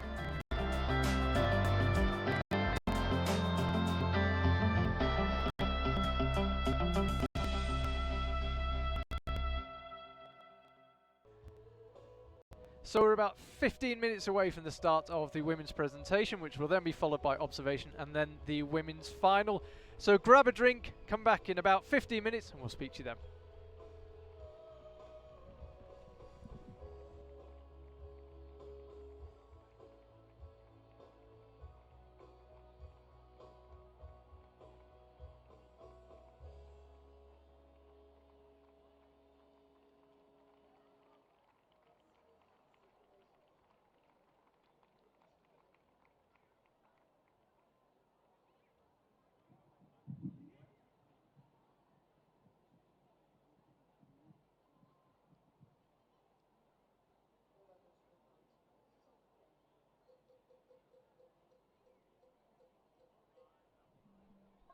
Allez, messieurs, dames, on est toujours avec la compagnie Pied en l'air et le groupe Les 5 Sens, dernier mini-spectacle, 5 minutes avant le jeté de cadeaux qui aura lieu du cube ici, Black Diamond, Serre Chevalier, si vous voulez déjà vous rattraper.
A wonderful evening of paraclimbing in Briançon tonight saw the results of all 10 categories being decided in front of an enthusiastic crowd.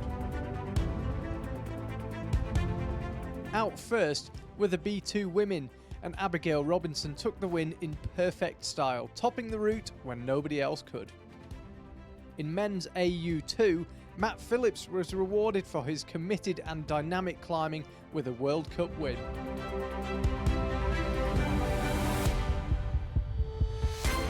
We then had women RP2, and Hannah Baldwin took another gold medal for Britain.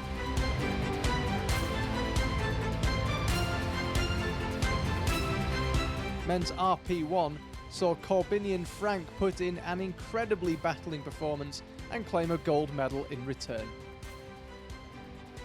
In men's B1, Matteo Stefani almost topped the brutally physical route, but couldn't quite do it, but still won by 16 moves.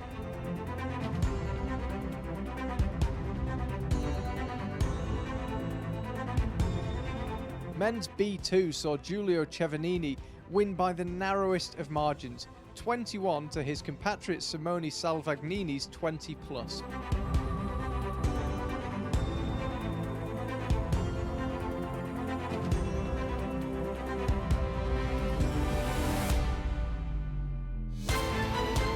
Benam Kalaji faced stiff competition in men's RP2 with 6 other finalists competing, but emerged on top to claim a gold medal.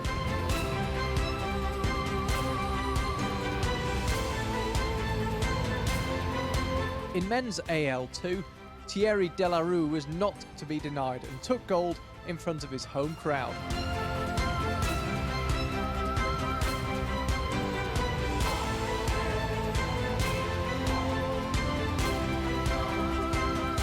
To round things off on the men's side, 55-year-old Alessandro Neri won men's RP3. Due to competitor numbers, women's RP3 was merged with some amputee categories, and it was Lucy Jarige who came out on top after a truly incredible battle on the route. In the highly likely event that this World Cup has sparked your interest in paraclimbing, full rules, including definitions of all the categories, can be found in the 2018 IFSC rules.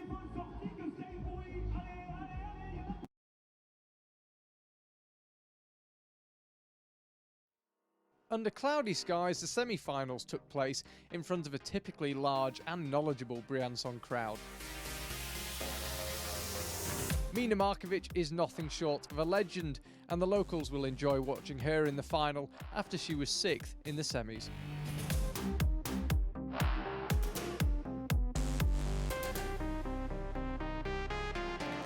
Ashima Shireshi is also a legend, albeit a slightly younger one, and she also qualified easily for finals in 5th.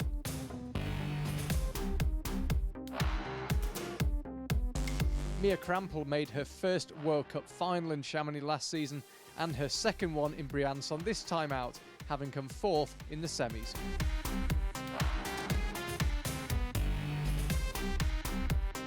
After her win in Chamonix a week before Briançon, Jessie Piltz is the form climber in women's lead climbing and cruised into the final in 3rd place. Can she make it back-to-back victories? She's certainly capable of it, but has some very stiff competition.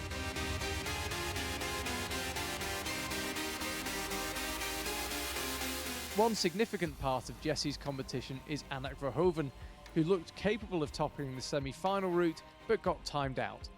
She'd still done enough to qualify in 2nd place though, and is absolutely gunning for the win in the final, having not had a podium yet this year.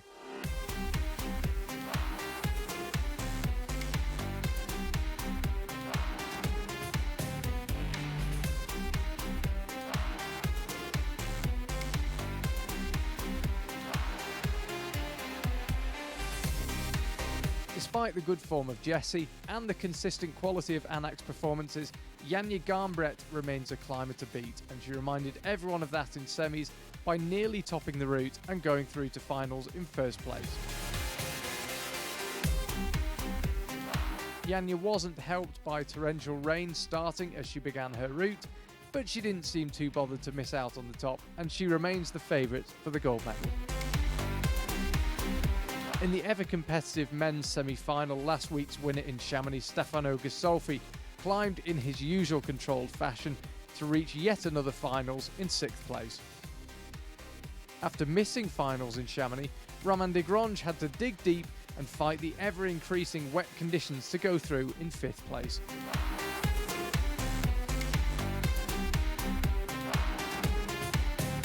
Silver medalist in Chamonix, the ever-impressive Jakob Schubert is clearly out for another medal this weekend and looked in great shape throughout the technical men's route. The steep head wall and a hard bouldery sequence at the top of the route caused issues for all the top athletes. Thomas Yuan made the final in front of his home crowd in 3rd.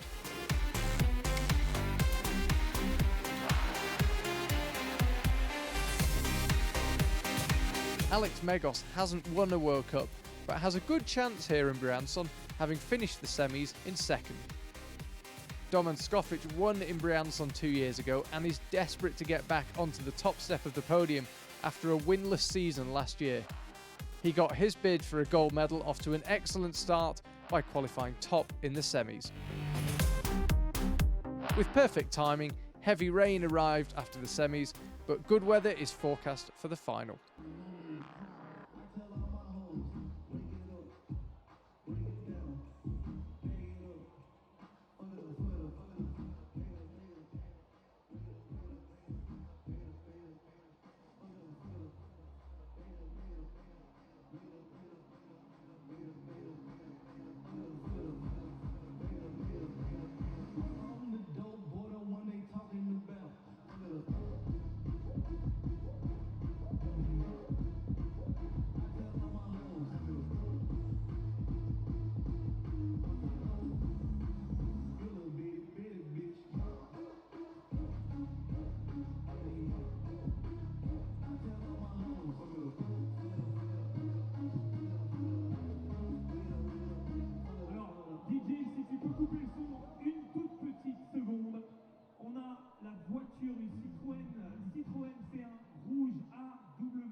Christopher est demandé au quart podium, s'il te plaît.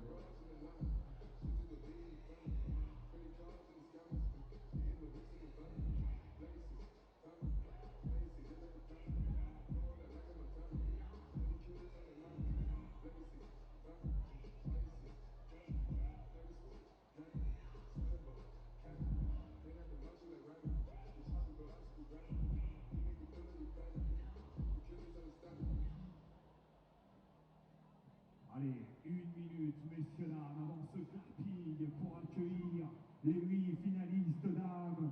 Nous aurons bien entendu Non Arc, la française. Oh, ça va être énorme. Oh, le ciel bleu est de retour.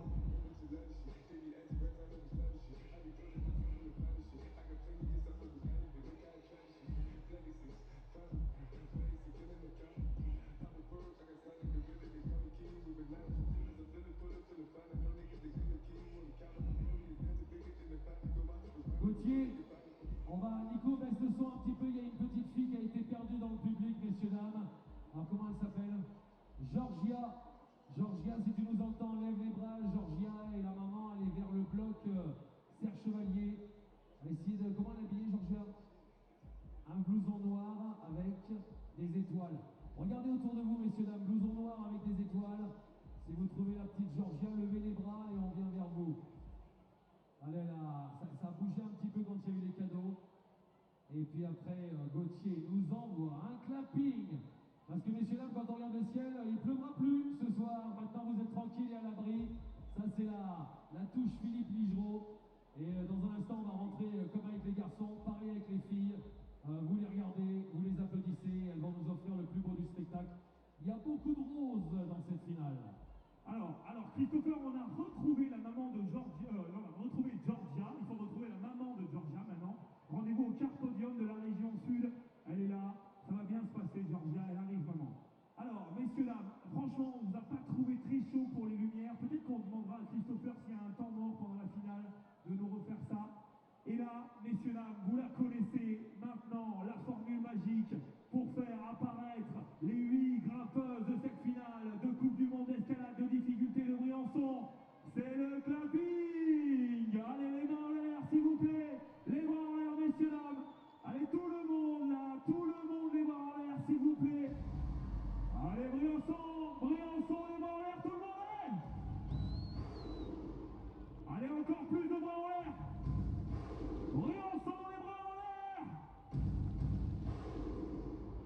Yes, welcome back to Briançon. It is now 9 p.m. and we're about to get underway with the women's presentation.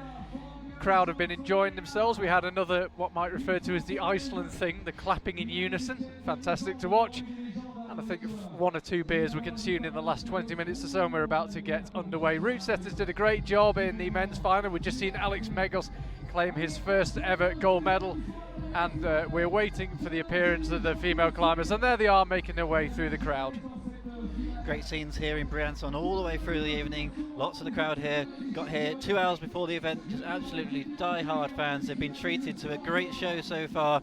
The local MCs have been doing a fantastic job in that short 20-minute break just to get everybody revved up, and I think there's going to be huge amounts of support here for the women's competition, and we're really looking forward to it. I think the style is going to be very similar to what we saw in the men's route, a real resistance route, kind of a bit more old school, a bit more crimpy, and just the route just gets harder and harder and harder as we go up.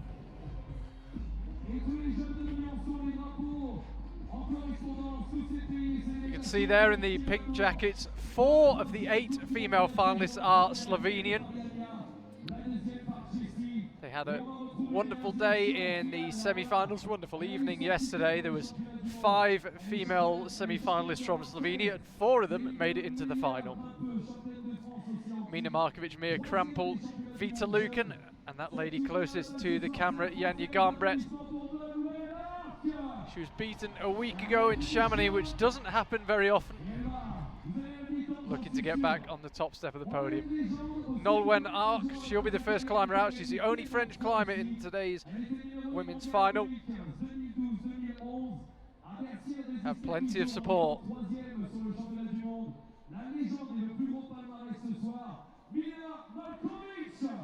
There's Mina Markovic. She'll be the first of the 4 Slovenians climbing. She looked in good form in the semi-finals, Mike. I wouldn't say great, not at her best. Yeah, not at her sort of World Cup dominating best, but she, like you said, if you saw the stream yesterday, she sort of almost retired from competition climbing, took a break, came back, and she's looking, as always with Mina, just incredibly fit, so much endurance, and it's good to see her back into her final and climbing, let's say not quite at her 100% best, but strong nonetheless. And with Mina, with such a history of wins, you can never write her off, really. There's always a chance that she can make a podium. Just seen Ashima Sharishi introduced, and Mia Krampel. Next climber to be introduced, Vita Lucan, there she is. Vita did superbly in the semi-final round. Really all the way through to the last couple of climbers, she was leading the way.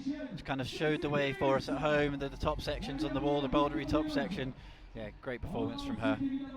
There's Jessie Pilz, winner from a week ago in Chamonix. Annika Verhoeven, not her season so far by her incredibly high standards, not been on either of the first 2 podiums. Will that change this evening? She looked strong yesterday but got timed out on the semi-final route. Janja Garnbret, first in Villars, second in Chamonix. She continues her incredible run. She's only missed 1 podium in her entire lead World Cup career. So there are your 8 finalists. Nolwenn Arc, Mina Markovic, Ashima Shirashi, Mia Krampel, Vita Lucan, Jessie Pilz, Annika Verhoeven and Janja Garnbret. This is going to be interesting then as we go into the observation period with so many Slovenians out there. Obviously you see straight away they just all group together, and I think that's going to help them quite a bit today. They've such a strong team, and that confidence going through to the final with so many of them there. I think they can really work together in the isolation zone. They can talk together, make each other relax, get them psyched, share the beat. That's what they're doing there. Interesting. See Janja right in the middle, Mina on the outside. It's like a team lineup at a football match. It's absolutely brilliant. They're just there working together. Mike, you and I were chatting earlier on over a coffee in Briançon. It's a hard life, but we don't grumble. About why Team Slovenia is so strong. Yeah, Team Slovenia is really interesting because on all accounts it's a pretty small country, and to come and have so much rich history in competition climbing is really interesting. And I feel like, in that discussion that we're having, it's interesting to see why is Slovenia so good. And I feel like that if you look back over the years, if you look back over the history of Team Slovenia, they've had legends from the very beginning, and that's really helped come forward. Climbers like Clement Beck and Maya Wittmar, even Jörne Kruder and Mina Markovic now, those legends and done so well in their competition climbing history has really led to this new generation, climbers like Janja, Domen, Beeterluk and people like that. And on top of that history, you've got the facilities. The facilities in Slovenia have massively improved over the years. It used to be kind of super old school, kind of down in the cellar, just pulling on bits of wood, but now the facilities have gone up, they've invested in it, and it's great. And you've got to think Team Slovenia is similar in many ways to kind of the Japanese team setup. Tomoa Naraseki becomes world champion, all of a sudden Team Japan just goes nuts, everybody just gets much better, he brings along everybody with him, and all of a sudden Team Japan's dominating. And I think it's the same with Slovenians. Janja starts doing really well, Domen starts doing really well, and everybody right, I train with these guys, I'm as good as them, I can do well as well. And that's what we're seeing, is it's a whole combination of factors, and tip of the hat to Team Slovenia for coming through and bringing so many amazing athletes. It's a culture, isn't it? And we see this in different parts of the world. Jamaica are known for sprinting, for example. It's lazy just to say, well, they must be talented, they're just good. There's more to it than that. You're in this culture of climbing. And I think we see it with Japan and we see it with Slovenia. You're in a culture of good climbers. It's not okay just to try hard and be really enthusiastic. Everyone's good, and that rubs off on you because you become the people that you hang out with. And if everyone you hang out with, if everyone you train with, if everyone you go down the wall with or you watch, or your heroes who are around you are good, you become good. That rubs off on you, and I think that's happened with Slovenia, as you say. We just had a look up at our women's route. It's very similar to the men's route, certainly in terms of style. It's old school, it's going to be a fight. We saw a brilliant classic final, if you like, on the men's route. And the women's looks like it'll be much the same. It's endurance, not too many really showy moves. It's a battle. Yeah, you can see there, one of the battles might be the conditions. They seem to be dealing with it quite well there, but it has started raining once again here. It's really frustrating weather where it improves and then it goes and it comes and goes with the rain. The wall is covered, but there is top hold on the women's route. It's actually protruding slightly past the roof, so depending if the wind changes direction or not, we'll see if that hold gets wet. So we've got technical delegates here, we've got their work cut out really just to make sure that this women's route isn't affected by the rain at all. Yeah, just over 2 minutes left of the observation. And we can see the four Slovenian climbers grouping together. Really interesting how countries suddenly begin to excel at one thing, and like I say, I think it's self-fulfilling. I think once you have a collection of good climbers, you then produce more. Slovenia back in the 80s, of course, had a culture of producing incredible alpinists, and it seems now they're increasingly producing fantastic rock climbers. Yeah. It's not known for its outdoor rock climbing. There is some good climbing there, but it's certainly not a world mecca in the way that, say, France or the Frankenjura or Yosemite are. Yeah, but I think they've got great crags like Osp, hugely overhanging sport cliffs that not enough people go and visit. But like you say, it's not, it's not France, it's not Austria or Spain. Maybe they've got a good thing going over there. Keep it a secret, keep the crags themselves, and what they do have alongside the rich history of climbing is good route setting. They've used their facilities to their advantage, and they've started focusing really on the route setting and making sure that the climbers are super prepared going into the competitions. Anna Rohoven and Ashima Shirashim sharing a bit of beta, it would seem there. And there is the top of the route. The route setters got their choreography 99.99% perfect. We were so close to a top. Alex Megos touched it, and when he was in the commentary box, he said, it's actually a pretty good hold, but I was pretty tired when I got there. Yeah, in the distance, he had to fly to it as well. We were just joking with the route setters before the event. If somebody overshoots the final hold, they're going to end up sort of basically on the buildings next door, because it's such a huge jump sideways at the top. But you see that a lot in the competitions, the kind of hero finishing move, and I think the women's is a bit spectacular at the end of it as well, and kind of around moves 41, 42, things start to get a little bit more bouldery just for the final few moves. 47 moves, like Charlie said, for the women's competition tonight. And the style is really nice once again for this type of competition, the Briançon style as it's been described to us, kind of a bit more old school, a bit of crimping. That will suit a number of these climbers, kind of like what we had in the men's competition. Quite a lot of route specialists here, and then obviously Annika Holman, plenty of bouldering wins under her belt as well, and just for her to come out, and it's always Janja comes out last. Let's see what she can do, and let's see what she can do this weekend, because she was under a bit of pressure after Chamonix with Jessie Pills doing so well. Jessie Pills for me is going to be the one to watch tonight. Fantastic form going into this final.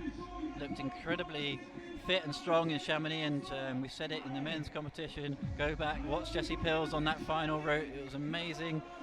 Just the way that she paced herself on the route, the timing was perfect, the fitness was perfect. It was an absolutely brilliant moment. Final climber out, tops the final route. That's what we're going to be hoping for tonight. And there we can see the crowd got their phones out, waving away. The venue MCs has done a brilliant job. The crowd here have had a bit of a damp wait for this women's final to get underway after the men's final concluded slightly quicker than expected. They had about 25 minutes free, but I suppose when you can buy hot dogs and beer and you're in a field with 5,000 of your closest friends, it's easy to have a good time. Yeah, they're all climbers. They're hardened to a bit of rain, I think.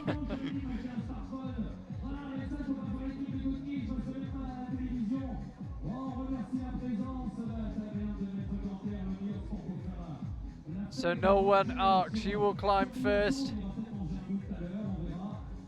This is her first final in Briançon. What a place to have it. Legendary venue. Packed out with knowledgeable, passionate and enthusiastic fans. It's quite hard not to get too wrapped up in the atmosphere here, actually. Like, obviously we have a job to do here with the commentary booth, but the excitement around the venue is just, it's magnetic. It just travels around everybody. It's absolutely amazing. I think this new venue here has lent itself quite well to that. They can fit a lot more people here than they could in the old venue from last year. Huge rugby field, just packed with climbing fans.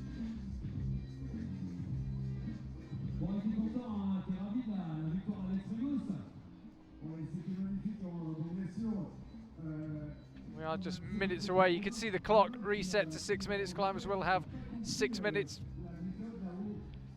to do their thing. Annika Holman timed out in Chamonix, timed out in the semi-finals yesterday. Can she find a way to climb that bit quicker? Yeah, she's got a couple more moves on this route than she had in the semi-finals as well. Obviously, it's not necessarily just down to the number of moves, it's about the style and the number of rest opportunities. But the style has been pretty consistent all the way through from Friday morning qualifiers. This kind of style has remained the same, so I think she would have learnt lessons from that yesterday, and she would have learnt lessons from Chamonix. Hopefully she's managed to convert that. She has been talking about this elbow injury. We talked about it a lot yesterday. Elbow tendinosis, chronic tendinitis in the elbow, affecting her forearm, affecting her wrist, affecting her fingers. Didn't seem to hold her back too much though. 2 tops in the qualifying round, coming through the final in 2nd place. It's an injury, but she's obviously very talented at the same time. And we saw in the men's final as well, all the climbers absolutely flying up the route, arriving at the head wall with, in some cases, half their time remaining. So if the set is anything like that on the women's route, I don't think time will be an issue. Yeah, a couple more moves on the women's route than the men's route.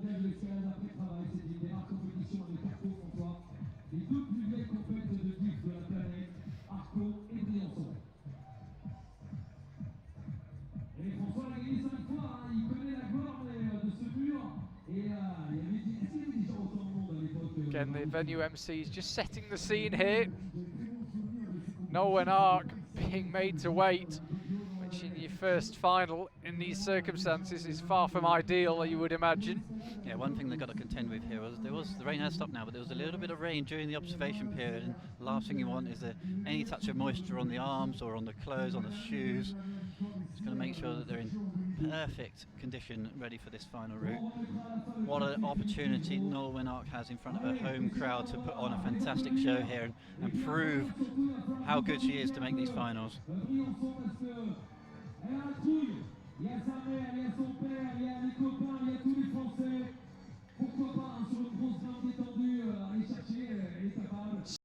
Setting for a World Cup, this snazzy new wall here in Briançon. You can see the last rays of light. Hopefully that's the last of the cloud as well. And here comes Nolwenn Ark. She had to wait a bit longer than she might have liked. Here she is. Absolutely key to get the body temperature right as well. They've come quite a long way from the isolation zone, brought over in the minibus down to the front of the wall, and it's pretty cold here at the moment. Quite a strong wind coming through. We've had that rain. Ideal conditions for really hard climbing, assuming that you've properly warmed up. Ark just has that short amount of time just to go back through her sequence from the observation period, get her mindset. Time will start when she leaves the ground. She checks with the belayer.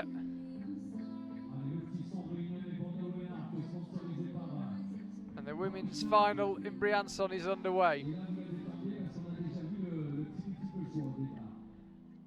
47 holes separating the top from the bottom.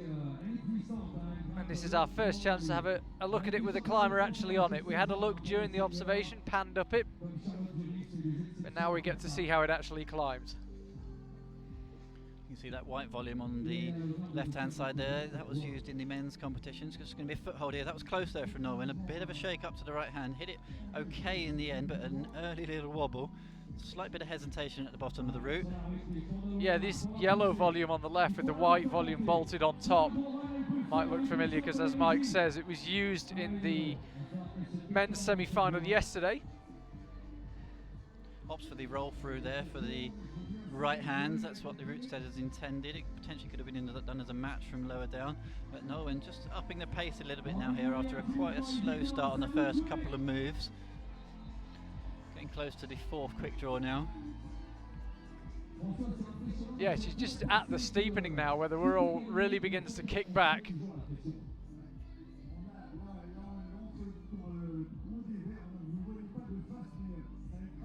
Nolan lines up the first of the bigger moves on the route, does well.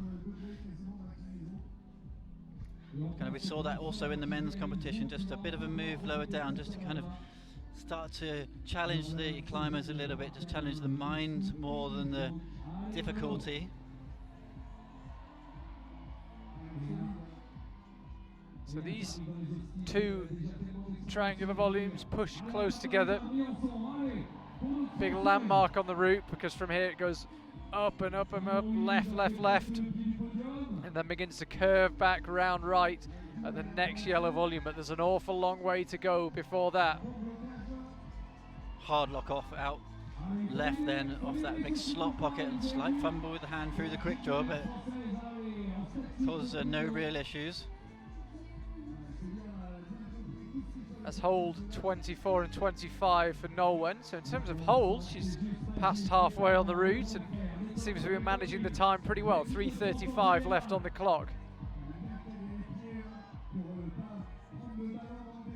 Big slap up now with the right hand. Pretty committed move, but she was very accurate. Timing was good. Somehow needs to find a way of getting this clip done. It's not the most comfortable position to clip from. You can see her arm just slightly bent there. One of the things first things you get told, always try and clip with a straight arm. It's not always possible, of course. Yeah, especially not in a World Cup route. Very rarely that you get to really clip off a really comfortable position. You can see it there again with the right arm. Yeah, it's exactly the same position again, just slightly bent. So she's onto the head wall. The French crowd, as you would expect, getting really behind her. Lots of shouts of encouragement as she disappears into the Briançon night and onto the head wall. Amazing flexibility with the right foot there, manages to skip between the two rests. Comfortable position down low here and left, and then putting the right foot up to try and shake the right arm. And just about recovers. She needs to work hard here. Foot slip has put herself into a bit of a spot above her here. Elbows are out. Nolwenn Art needs to find some energy before she launches up this final section of the women's route in Briançon. Just cut loose and had to hang there for a bit longer than she would have liked, but she's got something of a recovery spot to it, and now she can head up and slaps with the right hand, and we lose her onto that first big move onto the head wall I think she enjoyed herself. Yeah, it was really hard to read her body language there. She looked really comfortable, apart from that slip when she was resting. You couldn't really tell from her facial expression that she was struggling at all, or how pumped she might have been, but obviously pretty pumped, because the next move she fell off. I wonder if that slight slip really took it out of her, as it was sort of 2 backswings as her feet cut loose. Like I say, Charlie, pretty happy with that though.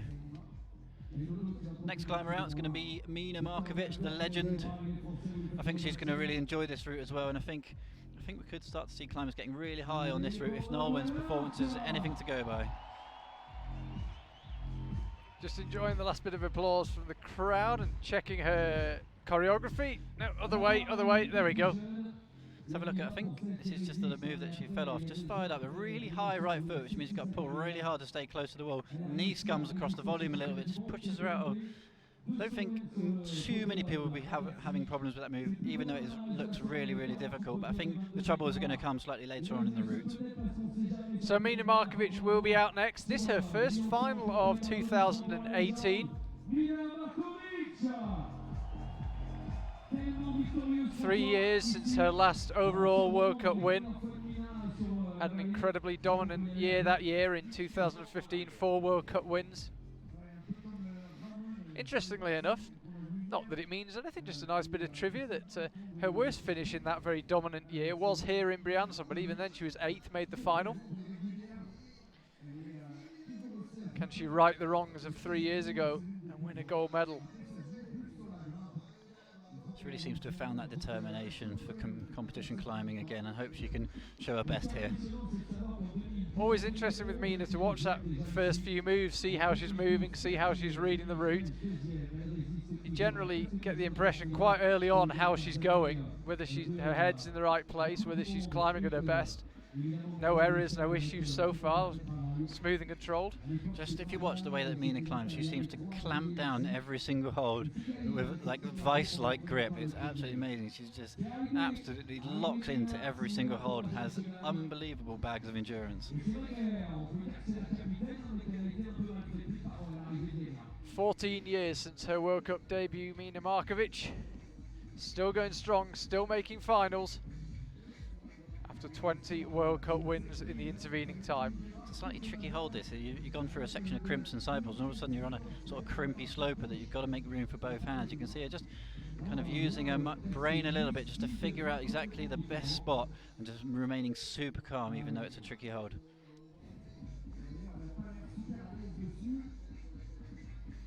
So now she launches onto the steeper section of the wall. Mina chalks up and then gets underway. Big move here. Oh, locks it nicely. Look at the sort of physique on the left side of her body there. Absolutely amazing. Mina Markovic looking so strong here in Briançon. Again, takes a glance down at the clock. The clock is down and left of the climbers, so if you see them looking down over their left shoulder, that's what they're looking at. She's on to the 2 triangular volumes at roughly mid-height on the route. So roughly mid-height, but only a third of the time used up. She rocketed through that lower section. Slowed down slightly by that move that Mike pointed out, where you slightly lose your flow and you have to just stop and match. Just slightly throws you.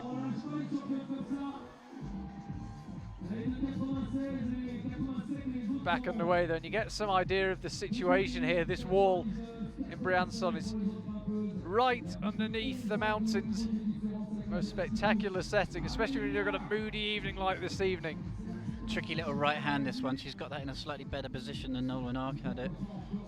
Just crimping it down on the right hand. She does kind of opt for those crimps if she can get it, depending on the shape of the hole. She always gets a crimp if she can. It seems to be quite comfortable in this position, but I think the route, kind of the steepness of the route, really starts to take its effect from this point onwards in the route. She's starting to breathe, starting to dig deep now. Head goes down as she heads into that move. She has to try really, really hard there. So we saw Nolwenn Ark trying to get something of a rest on the screen screw-on holds on these next white triangular volumes. Will Mina Markovic try and engineer a rest, or will she just keep on through? She's resting on the very steepest section of the wall, but she obviously feels the holds are better there than they are above. And from that shot, I think she's right. So impressive watching these athletes on these holds. Look how bad those holds are. Already sort of 33 moves up on the route, and just such bad holds. This is looking good now for Mina, pushing it out. So that was the move that stopped Nolwenn Ark. Completely different method from Mina Markovic. Stuck her right foot out wide, which meant that her hips could move up the wall without being pushed too far away from it. But then she just ends up with a slightly awkward quick. Had to reach behind her head and bring the quick draw forward, and you can see beginning to get pretty pumped now. You can see the huge yellow volume above. That's the last major feature before the top. And it's a slight change of emphasis. They say a change is as good as a rest, and that slap with the thumb might just give her a tiny bit of respite. But now she's in a really uncomfortable position. The biceps, the triceps, the back of the shoulders working so hard. She'll have to move out right. And we lose Mina traversing on the right on that huge yellow feature on the Briançon wall. And I think this is what we're seeing. This is sort of the same style as the men's competition, a real resistance route. Every hold just gets harder and harder and harder. It really builds towards the top. And so we're not going to see any particular trick move, I don't think, with a 1, 2, 3 athletes falling off on a jump or anything like that. It's just going to be an agonising wait all the way through to Janja to see who wins this competition. Mina performed really well there. I think it's a pure fitness thing. Let's have a look at what went wrong just at the top. A couple more moves further than Nolwenn Ark, but looking just pretty pumped. All of a sudden you're on a big undercut, sloping undercut. She did quite well there. Her leg was behind the rope for a second. As she jumped off, she just quickly moved the leg out to the left to make sure she didn't have any sort of frills and spills through the air on the way down.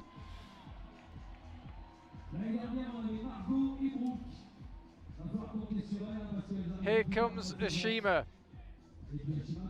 This her 6th senior World Cup. She's never been beaten in a youth World Championship in lead or boulder, and she's made every final in the senior lead World Cups that she's taken part in. Interestingly enough, only 1 podium, 2nd place. I think looking at Shima here this weekend, assuming that she makes no mistakes, she really does make mistakes, I think this route's really going to suit her. Famous last words. Fingers crossed for Ashima.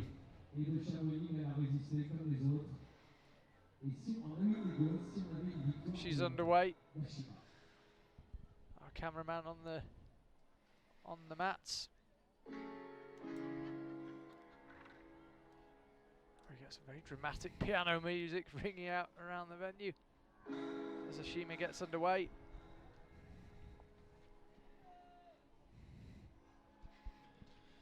Yeah, the eerie silence drops over the venue. The MCs and the DJ here really kind of like to put on a show for every climber. Not sure if they get to choose their own theme tune. Doubt it.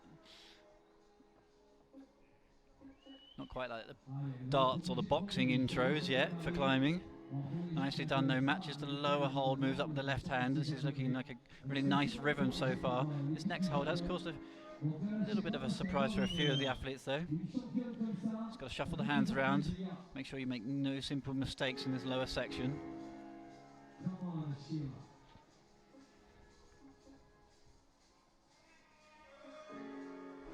Slightly disconcerting climbing to this kind of soundtrack, you would imagine, but interesting chatting to Alex Megos after his win, and he was saying he didn't notice when he banged his knee. I don't think you notice much midway through a World Cup route. I don't think you notice what the DJ's playing or what the MC's saying. No, I think it's one of those things that just hits you all of a sudden on the way down. The scrapes, the bangs, the pump, just the whole atmosphere, the fact that there's 1,000 or so people watching. Ashima's in absolute cruise mode at the moment.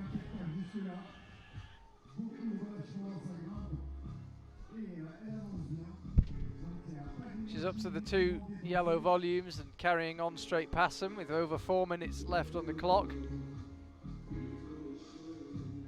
You can see just at the top of the shot there, the big yellow feature that Mina Markovic was just traversing to the right-hand end of when she fell.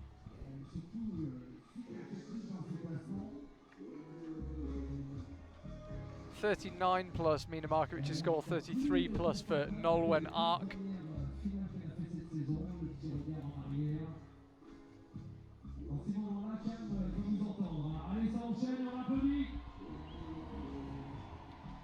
Shima onto that honeycomb white volume. So 3.5 minutes to go. What we're seeing then is just the tactics. They know it's going to be a resistance route. They've read it. They know that it might not be a particularly stopper move or a trick move. So it's all about energy conservation, just working your way through the route and climbing with absolute perfection with every single move to make sure that you can be fresh enough to have a fight on the head wall. Shima just on the angle change now. Final third of the route. Slaps up onto the head wall. That was the move where we lost Nolwenn arc. Shima drops the knee nicely and will begin to progress out right. Yeah, gets the clip much cleaner there than Mina Markovic. That's going to help her quite a bit. Let's see if she's got the fight then in this top section. Looking incredibly fresh so far. Opts to crimp there rather than using the thumb catch before she moves into this big sloping undercut. Yeah, much smoother through that section. Mina stabbed up onto the bottom of that volume, whereas Shima cruised up and crimped it, as you say, instead of using the thumb. Now it's that move out right, and it's the same move where we lost Mina, so it'll be the same score, but Shima will go ahead on count back to the previous round. Interesting climb once again. She just seems so fresh, and all of a sudden get into that big fat undercut, and just all of a sudden powering out. Big move up and right to his little sort of screw-on that's kind of partially blocked by the edge of the volume and the wall, and just missed it, just came up short there. That'll be a 39 plus as well for Shima. You can see Mina and Nolwenn in the background there. Nice little touch here in Briançon that the finalists, when they finished, go and sit on chairs on the stage. Thankfully someone provides them with a jacket because the temperature really has dropped here. It's cold now in Briançon. Rain just about still coming down, drizzling.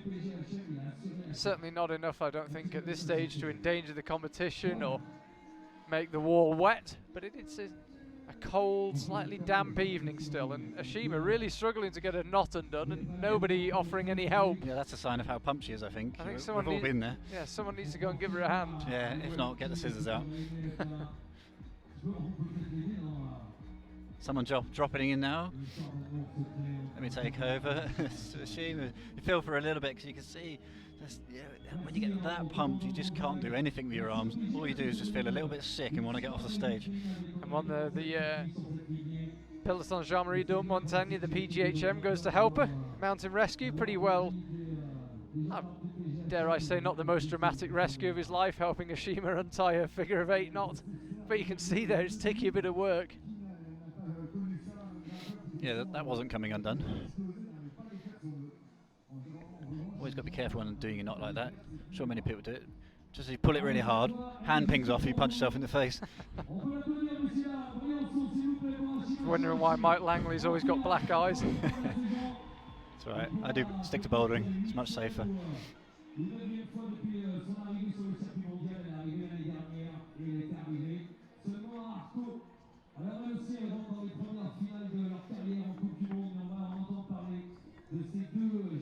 And there you can see it, Shima, same score as Mina Markovic, but moves ahead on count back to her semi-final performance. Out next, Mia Krampel of Slovenia, the second of 4 Slovenian women in this evening's final, passes by. Shima suddenly notices she's there. It's got some shoe covers on there, just coming out from the temporary isolation zone, which is a building just to the side of the competition wall, making sure that there's no moisture on the shoes at all. Great preparation. Let's see if those legends in the Slovenian team, the rich history that they've got that we've been talking about, pays off for Mia Krampel then. Interestingly, she didn't step too far back from the wall for a quick re-observation, just kind of stayed in quite close. I'm not sure if that's just due to the moisture on the stage or just kind of quite preferred just to be nice and up close. 18 years old, Mia Krampel, younger than Janja Garnbret, and hot on her heels as well. 2 years ago she made her debut in Kranj in her home country. Last year in Chamonix she made her first final. Here she is in Briançon in her second.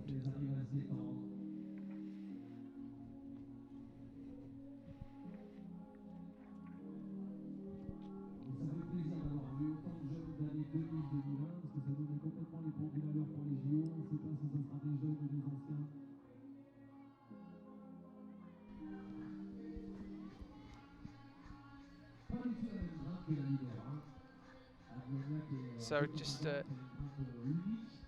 almost a minute elapsed. This is a slightly slower pace set than we've seen for some of the climbers, but if you look at the number of moves and the time allowed, she's certainly going fast enough. The question, of course, will be how pumped she gets, how much energy is required to get there. Nice little flip on the left hand there, just to try and find something on the underside of that left hand to get the body position right before moving into the steep stuff.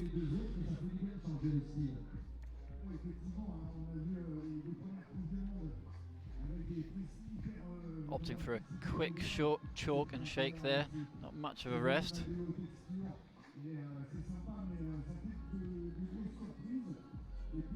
2 yellow volumes reach now. This is Mia Krampel, second of 4 Slovenians in this evening's women's final. Charlie Bosco and Mike Langley live from the beautiful town of Briançon in the Haute-Alpes region of France.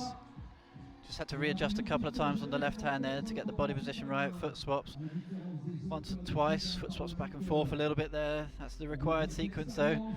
Steaming through this top section.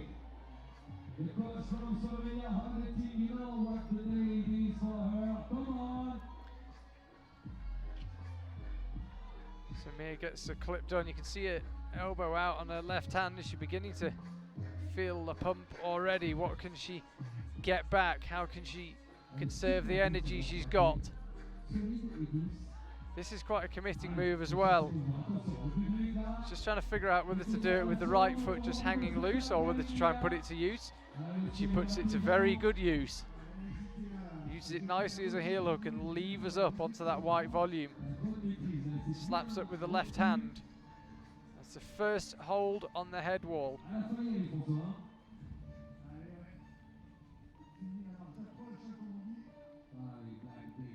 So again, this the move where Nowen struggled, and Mia also struggling. Just struggling to find the lock off there a little bit. Couldn't really pull on the right foot so much. Opts for a different foot. Slaps up, same as Nowen, and falls off. It's the same method we saw for Nowen Ark, putting your foot right in front of your hips, your right foot, and then trying to lever above it. The problem is it pushes you away from the wall, having your foot in front of you like that, regardless of how flexible you are, and she will end up with a 33 plus. She'll move ahead of Nowen thanks to count back to the previous round. And we await the arrival of the third Slovenian in the final, Vita Luken. Playing Happy Birthday to You in the background there. I think that's quite know what's going on here. I'm guessing it might be a birthday. Check the DOBs on the IFSC website. There you can see it, 39 plus and 33 plus, the 2 stopper moves so far. Vita Luken, Jessie Pilz, Annette Verhoeven and Janja Garnbret. If you're wondering where the very familiar and seemingly ever-present finalist Jane Kim is, she is back in Asia with Akira Noguchi, Miho Nanaka, a lot of the more established Japanese team training for the upcoming Asian Championships. So no Jane Kim. And here is Vita. I had a question on Twitter, hashtag IFSCWC. If you want to get in touch on Twitter, is this the first time that we've had 4 Slovenian women in a final? It's actually not, believe it or not. Mike, I mean, I'm sure off the top of your head, you know that one? Of course, yeah. It was actually also in France, 2007 World Cup in Valence.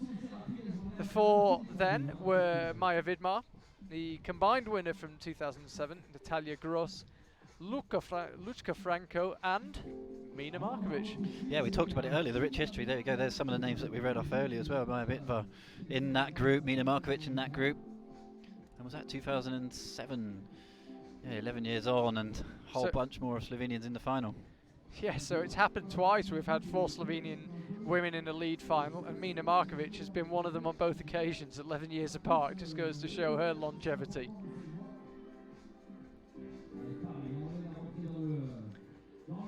So Vita Luken made her debut in the same World Cup as Mia Krampel, Kran, in 2016. And also made her first finals appearance in Kran the year after, 2017. This is her first final of this year. Only just missed out in Vila, 9th place. And 11th in Chamonix. So it's felt like a finals appearance has been brewing for Vita Lucan, and here it is. Yeah, she did really well. We talked about it a little bit earlier, just in the semi-final yesterday. Held the high point on that route for the majority of the competition. It's just the last few climbers came out and found a bit more, but she looked in fine form going into this final, and full of confidence as well with those fellow Slovenians alongside her.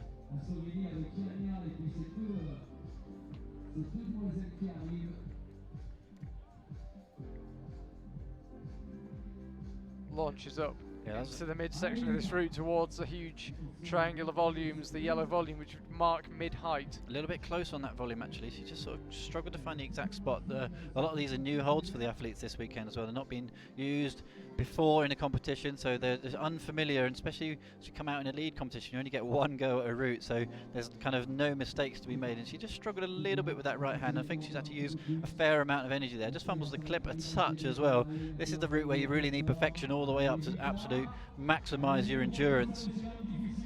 Starting to dig in a little bit now as she heads close to the top of the most overhanging section of the wall. Yeah, Vita beginning to fight, it would seem, slightly lower than the climbers we've seen so far. She's now got a bit of a rest, but she was taking a couple of mini shakeouts just to try and get something back in the forearms. That's not the most comfortable resting position, but it's enough to get your right hand free at least. Yeah, I think sometimes you've got to make these calculations. That's a back free sort of wrap on the volume there. That's not an easy position to hold, like you say, but she seems to prefer to use it rather than to sail past it and head into the next bit. Sometimes that's just psychological. Get a bit of chalk on them and kind of refocus for the top moves.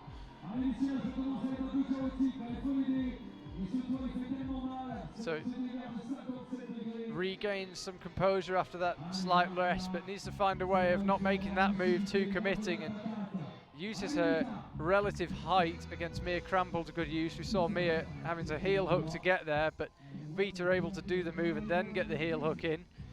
Little strenuous sort of cut loose there, though that might be a slight route reading error. It seems to work for her, but it's had to take the cut loose where other climbers have used the heel, like you say. So that's the same move again where we lost Mia and Nowen. Yeah, third sequence we see there, she opted for the low feet. Do you wonder if she was kind of getting really pumped by that point and just decided to launch for it straight away, or that might have been the way that she read it. I think it was worth a try like that. She is jumping to a side pull though with a bit of dual texture on it. Always difficult to make a dynamic move to a side pull, of course, and yeah, really tricky up there at the top, and that move especially is a bit of an early stopper on the route. Big wave, big smile from Vita Lucan. It means as it stands, she would be on a provisional podium, but with Jessie Pilz, Annette Verhoeven and Janja Gambret still to come, 33 there's plus. an awful long way to go. Yeah, sorry, I was just going to say 33 plus seems to be a popular number this weekend. I think it was 33 plus in the semi-finals where all the stops were. 32 plus, but yeah, more or less the same height on the wall.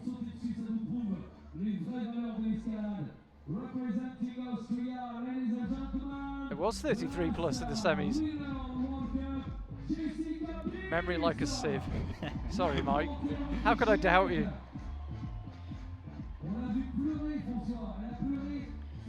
Here we go then, the in-form athlete, Jessie Pilz from her win in Chamonix. I think she's got a real opportunity here. See the rain coming down in the background there as well, Charlie. It seems to have started once again. Yeah, it's not raining hard. There's a lot of people without umbrellas, seemingly not too worried. It's a light drizzle. It's that fine rain that gets you wet. Soaks you right through. Soaks you right through, yeah, exactly. He's spitting. So 6 minutes starts again. Jessie Pilz. Away, and again we get the atmospheric piano music.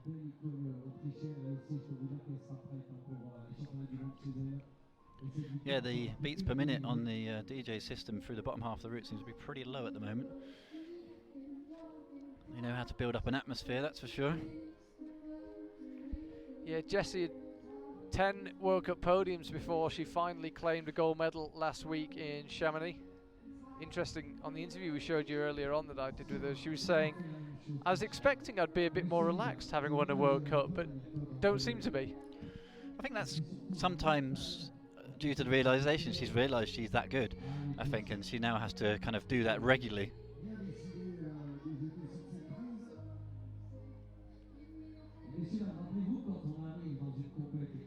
think it's also understanding that, as you say, Mike, yeah, that's the level you're operating at now. So the fact you've won one doesn't ease the pressure. You have to keep doing it. Yeah, there's the expectation, not only from yourself, but from your team, your coaches, the fans at home, that you can go out and do that once again.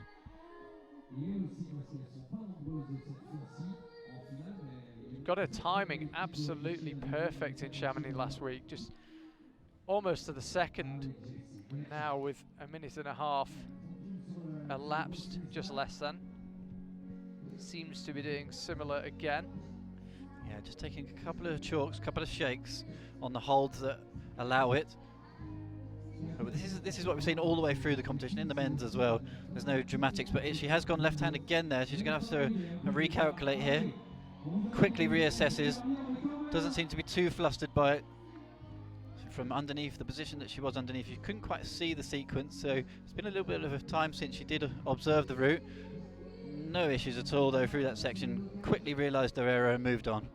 Reminiscent of Jakob, who we were chatting about earlier in the men's final, and saying he knows he's already done the work is in the bank, the training's in the bank. Jessie's like that. She knows that training's gone well, she knows she's in the form of her life. She can make a slight mistake and not panic, confident that she's got the fitness to ride it out.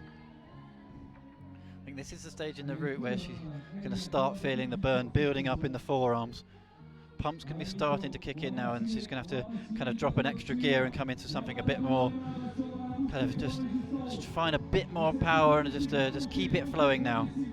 Like you said, Charlie, use that training. The training's been done, and she would have been this pump before, and just kind of think about that and just keep digging in all the way to the top, hopefully. You can see there, that's our wall-mounted camera looking straight down on her, and her face not showing any sign of the effort.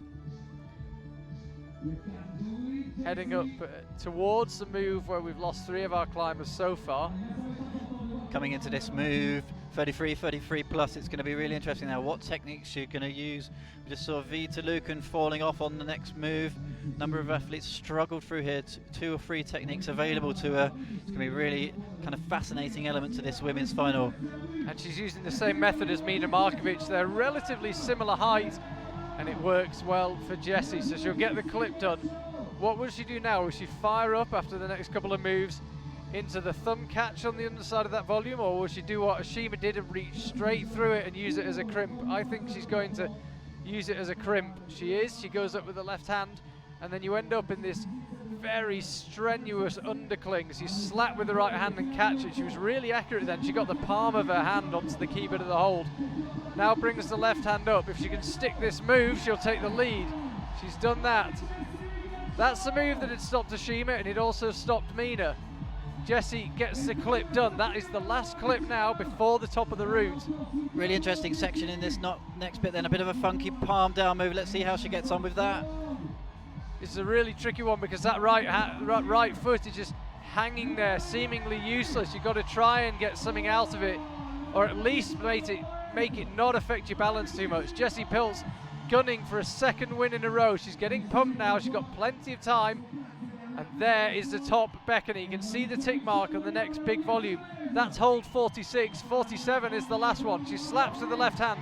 Next hold is the top for Jessie Pilz. There's 2 climbers still to come. She'll only be able to watch, but she's done all she can. She's got the top hold. She's got the top clip. She's topped the route. Jessie Pilz.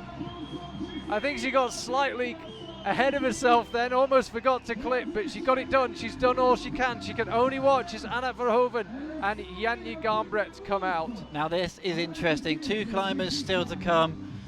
A top already on the women's route, but no surprises really. Jessie Pilz is in the form of her life going into this finals. She looks so physically fit all the way up that route. Just the way that she read the route, the way that she performed on the route was absolute perfection. Once again, very reminiscent of how she got on Chamonix. And really interestingly, on the way down, she was holding her hands out saying, I can't quite tell. It was either 2 things. Is that it? Is that as difficult as you can make it for me? Or I can't believe I've just topped once again. There you see it, Jessie Pilz. I think it looked as if she was pretty close to her limit. I don't think she was saying the route was too easy. If she wins, we'll get her in the commentary box and I'll be able to ask her. So you see it, she tops the route. Remember, Anna Verhoeven and Janja Garmbret still to come though. In those two are separated by the semi-final route, so it won't come down to time. If they both top it, it will be Yanya who wins on count back to the semi-final route. Just trying to see if I can see 200 or so meters across from us, the group of route setters. Can we read anything from them? Can't tell too much at the moment. There's a bit of a group discussion going on. Great to see a top nonetheless, and what a fine form Jessie Pills is in right now. Annika Holman got to hold 36 on the semi-final route and then got timed out. She actually wanted to carry on just for her own satisfaction, and the Belair was told not to give her any more rope, and she had no option but to come down. So she will start her stopwatch and get underway. 6 minutes begins. In the Chamonix final and in the Briançon semi-final she ran out of time, so she'll need to find a way of climbing a bit quicker without making any mistakes. Don't rush, but somehow find some more speed. Yeah, time really shouldn't be a factor here. We saw it with Jessie there, plenty of time left to finish off the route. But it has caused her issues before, so let's see if she's kind of learned from that. Let's see what the injury is doing for her. Can we see another top? It's in the right arm, the tendinosis, so just keep an eye on that. It's always really interesting in a final as well. We get a top somewhere through the competition before the final climber comes out, ramps up the pressure massively on the other athletes still to come out. They know if they're going to win this competition, they've got to find a top. There's nothing else will do it for them. Bear in mind as well, Anak has been in the holding zone just behind the wall where there's a small warm-up wall. She speaks English and she speaks French, so she'll understand every word that the venue MC is saying. She'll be well aware of what's just happened. Yeah, there's no hiding from this crowd, I don't think. No matter how far away we are. You don't need the MC to tell you what just happened.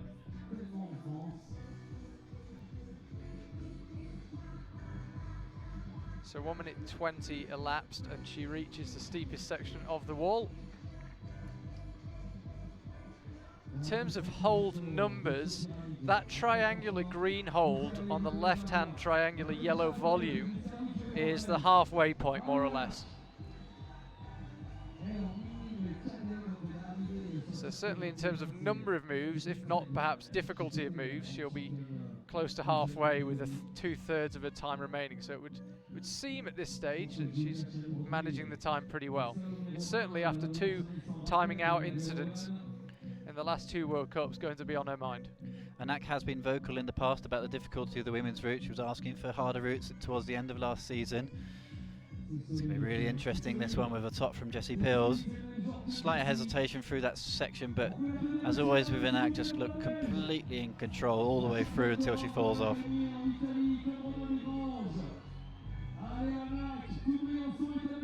Choosing to take a bit of a rest here. I think she's got the pace about right this time. Really being sure about each move. She slipped, you might remember, very low on the semi-final route in Vila in the first lead World Cup of the season. She doesn't want to repeat of each move. Nice and in control, nice and smooth. Did just bang her hand through, hit the quick draw just on the way through there actually, just sort of the quick draw spun around, hit her. I think it might have just clipped her in the face as well, but she doesn't seem to be affected by it too much. DJ cranks the bass in the venue as she heads into this next section, getting close to move 33. That's caused a few issues so far. As we said before, she has to top the route if she wants to beat Jessie Pills. 2 minutes 45 still on the clock. She's got plenty of time just for not too many moves through the top, but she's got to get through this section first, and just having a little bit of a moment to calculate. Opts for the right foot out move. That's the one we've seen success on. We saw Jessie Pills really plant the right foot, no issues, and such strength there in the left arm for Annika Holman.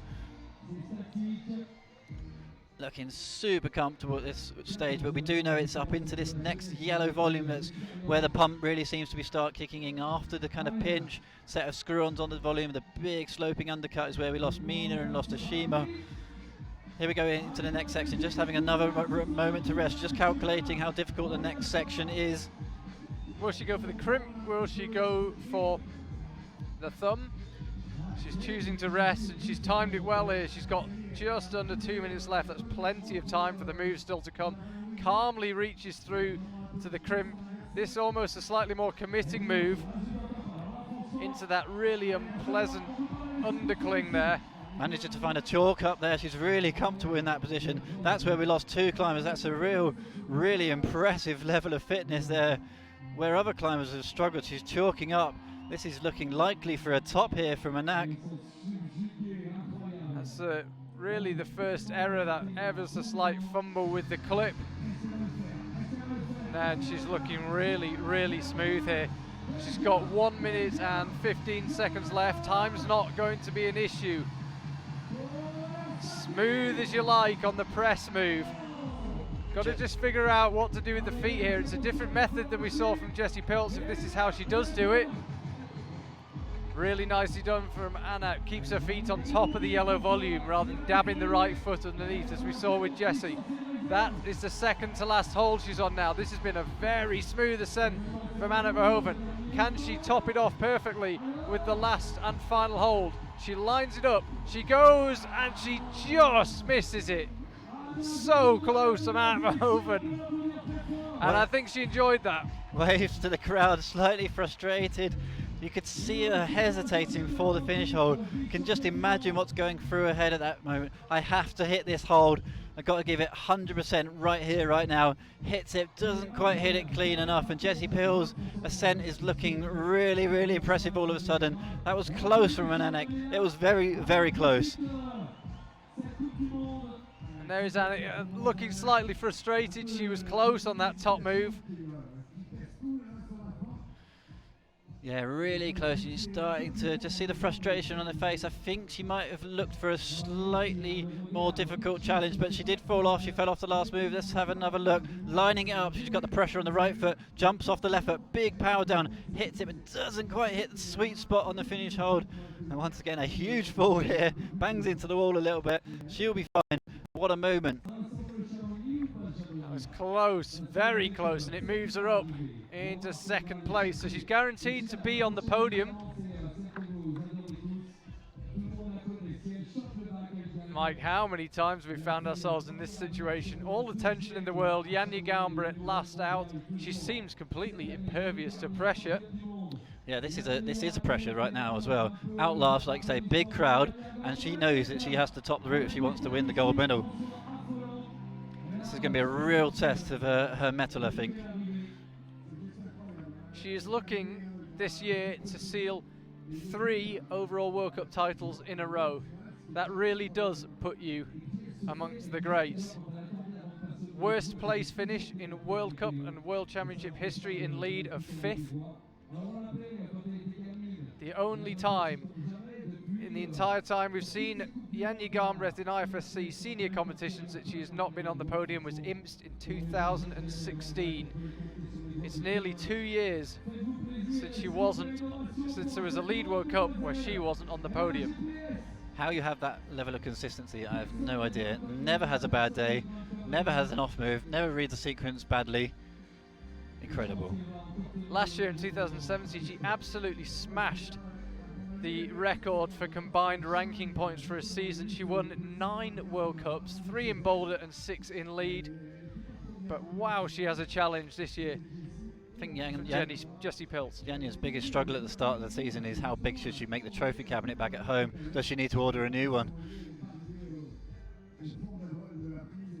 Chamonix was, I feel a bit ridiculous saying it was a slight off weekend. I mean, she was still second, still climbed exceptionally well, but we are used to her winning. Yeah. And when she doesn't win, it feels like an off weekend. Amazing, really. There's not many more words we've got for really, but let's see how she gets on this route, because she does have a fight on her hands. The route is very suitable for a lot of the athletes, definitely going to be suitable for Janja. No issues so far, and just absolutely cruising and blasting through this section. The pressure is on here for Janja though. The crowd are going to want to see another top. They always enjoy tops.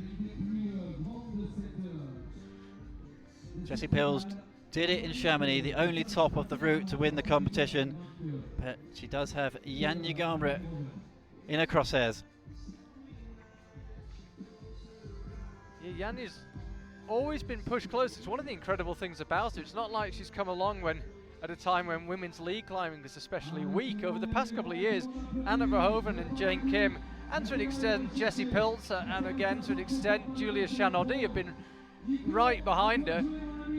And this season, when we've seen a couple of mistakes from Anak, Jessie's pushed her all the way and took a win in Chamonix. She's not had things all her own way. She's really had to earn her World Cup wins.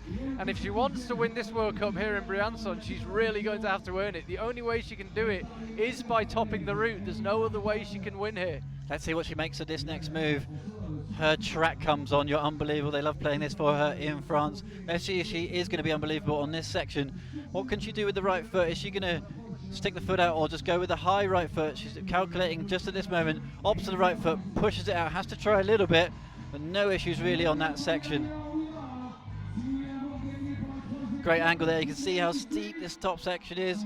It's actually less steep than the section before. It's just how brutally overhanging this whole wall is. Janja Garnbret then heading towards the top few moves to try and win here in Briançon. No problems to the undercling. This is a tricky move outright though. That's the one that stopped Ashima. It stopped Mina as well. So, two climbers have already been higher than this. Anna Verhoeven and Jessie Pilz. Janja is chasing them down. This press move off the right hand here, a tricky one. But Janja seemingly untroubled. She gets the right footage. She needed all her flexibility then. You can see that second to last hole with the tick mark directly above her head. She'll go up with the left hand. Janja Garnbret for the win, lining it up and taking it. Get that quick draw clip, Janja. There's a gold medal to be had. Oh, that was desperate to watch. She jumped off the lower foot. I thought she was in big trouble all of a sudden there, but look what it means to her. The pressure built up. Janja Garnbret delivers once again. Hard to know what to say about this woman. Last week in Chamonix, you thought, are we seeing a blip? Are we seeing a shift of power? Has Jessie Pilz perhaps psychologically got into Janja's head? Not a bit of it. Janja looked smooth and controlled. The first mistake she made was on the very last move. As you say, Mike, she launched from the lower foothold and latched the top, actually let go with the left hand to begin celebrating before she clipped the top quick draw. But Janja Garnbret, as so many times before, last out, all the pressure in the world, delivers. It was so hard to watch that last move. All of a sudden, I thought she was in all sorts of trouble, like you say, but it proved how much power she had left in the tank on that last move. You've got to feel a little bit for Jessie Pilz there. She couldn't have done much more, unfortunately. Anak Verhoeven just slipped off that final jog as well. It seems to be between them kind of thinking, I think they could have done with a few extra hard moves there, but who would want to be the route setter next to a perfect job there? So close. It could have been just one whole difference between the perfect route and two tops. Hats off to the route setters though. A good final all round, I would say. You know, the women's route could have done with a little bit more, you could have felt, but that's the game. Fantastic from Janja Garnbret as ever. She's really redefining what it means to be dominant.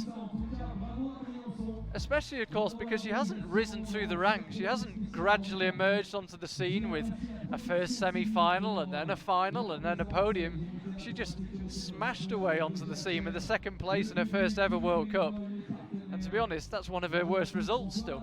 Yeah, I remember one of the coaches back in London saying that they've been watching Janja in one of the youth lead competitions and saying it was one of the most impressive things they'd ever seen, watching her dominate the youth lead. And she comes, like you say, Charlie, out here into the seniors just a couple of years in and just taking every single medal there is. Absolutely awesome, and just what power she had left there right at the very end.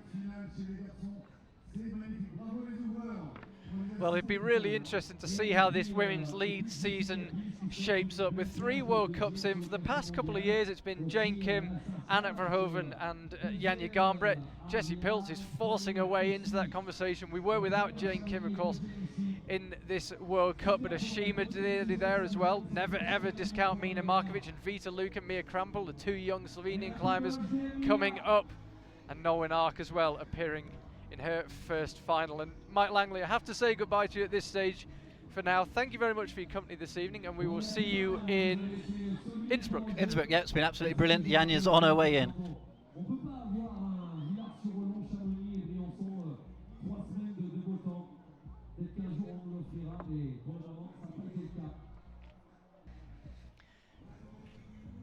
very special guest in the commentary box. Not that Mike Langley's not a special guest, of course, but Janja, congratulations. Thank you.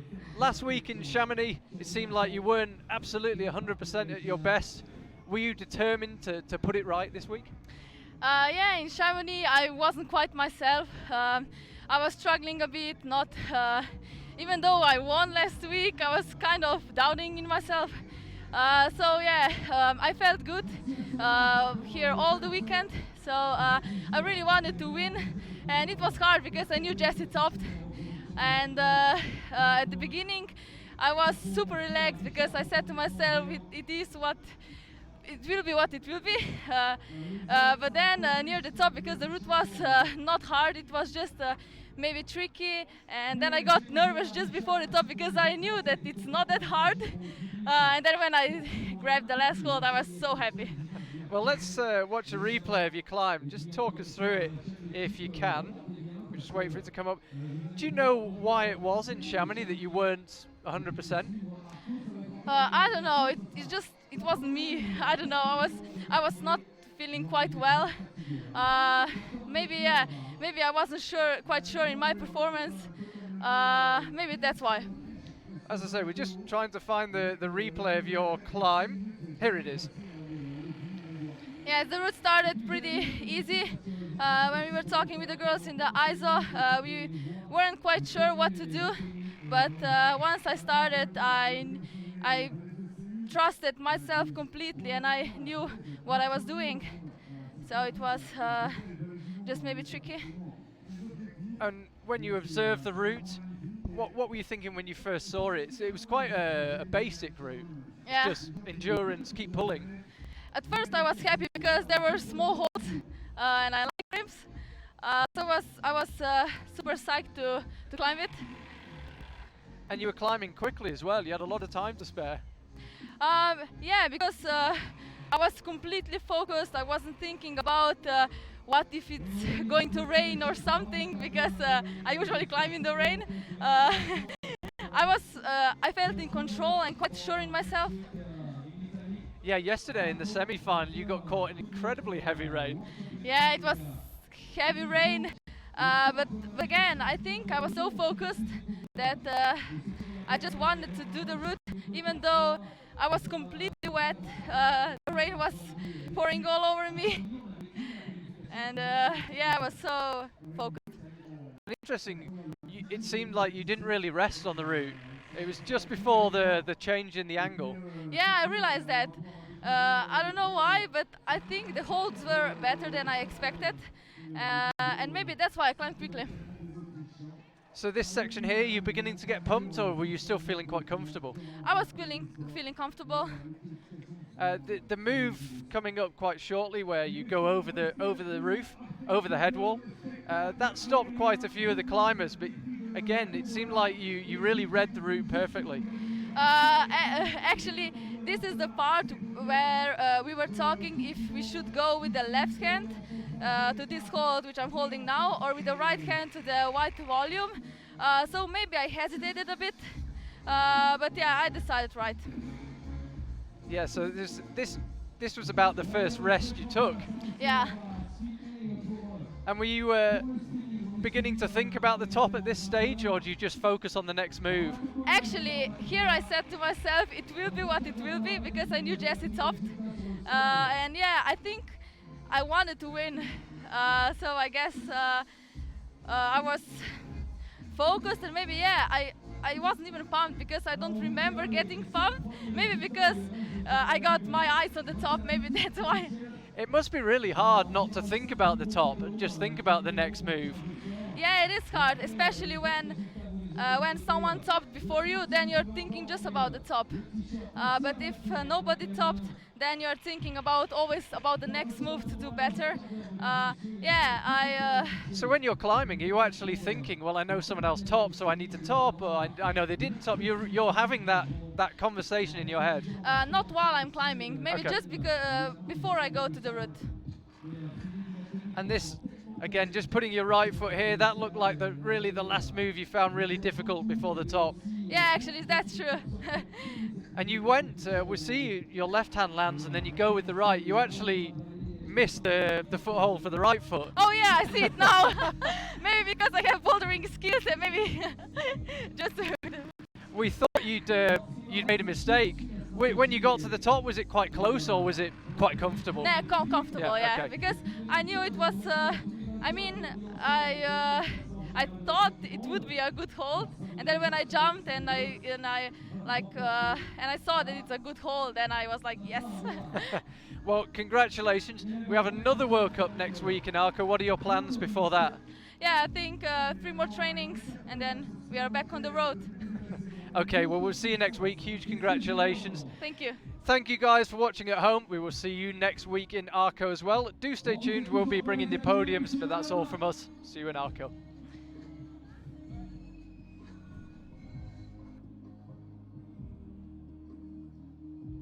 Alors on commencera à l'image de la compétition par le podium masculin. Monsieur le maire est là, présent avec nous. Gérard, la ville qui grimpe, qui continue à grimper, qui ne s'arrêtera pas. Notre présidente des mondiaux est présente avec notre président de l'IFSC aussi. On va se régaler. Allez, les podiums dans un instant, messieurs, dames.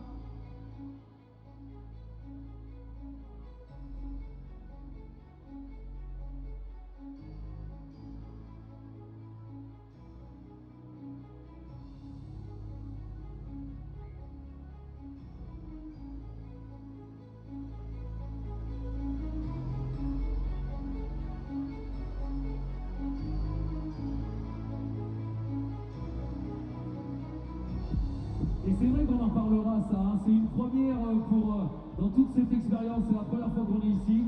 On va être là pendant longtemps. Je pense qu'après les podiums officiels, on dira un mot avec Gérard quand même, juste avant de faire le beau et gros trophée Philippe Ligereau. On se retrouvera avec Alix, avec Franck Briançon, avec monsieur Gérard Froim, le maire de Briançon, et on parlera de cette nouvelle histoire et de l'avenir du mondial. Et pour le moment, dans un instant et devant le regard de beaucoup de grimpeurs sur la planète, on va envoyer ces podiums sur le streaming et en direct à Briançon.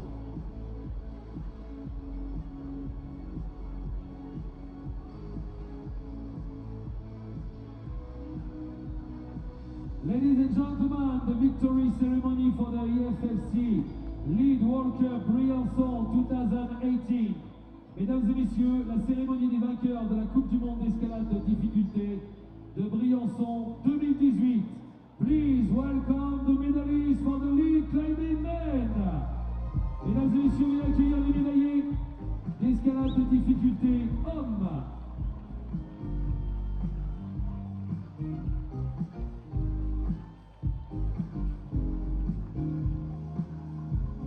The medals and flower will be presented. Les médailles et les fleurs seront présentées par monsieur Marco Scolaris, président de l'IFFC, accompagné de monsieur Gérard Fromm, maire de Briançon, accompagné. Applaudissements s'il vous plaît, le public.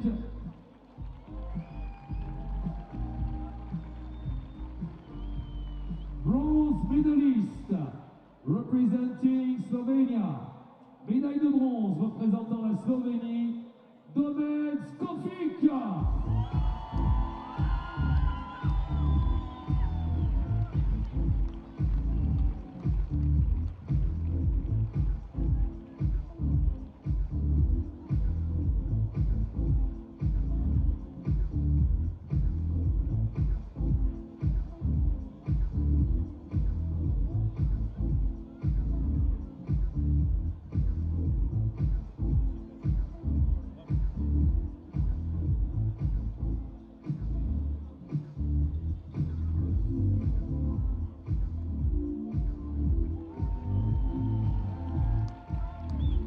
Silver medalist representing France. Médaille d'argent représentant la France, Romain Desgranges.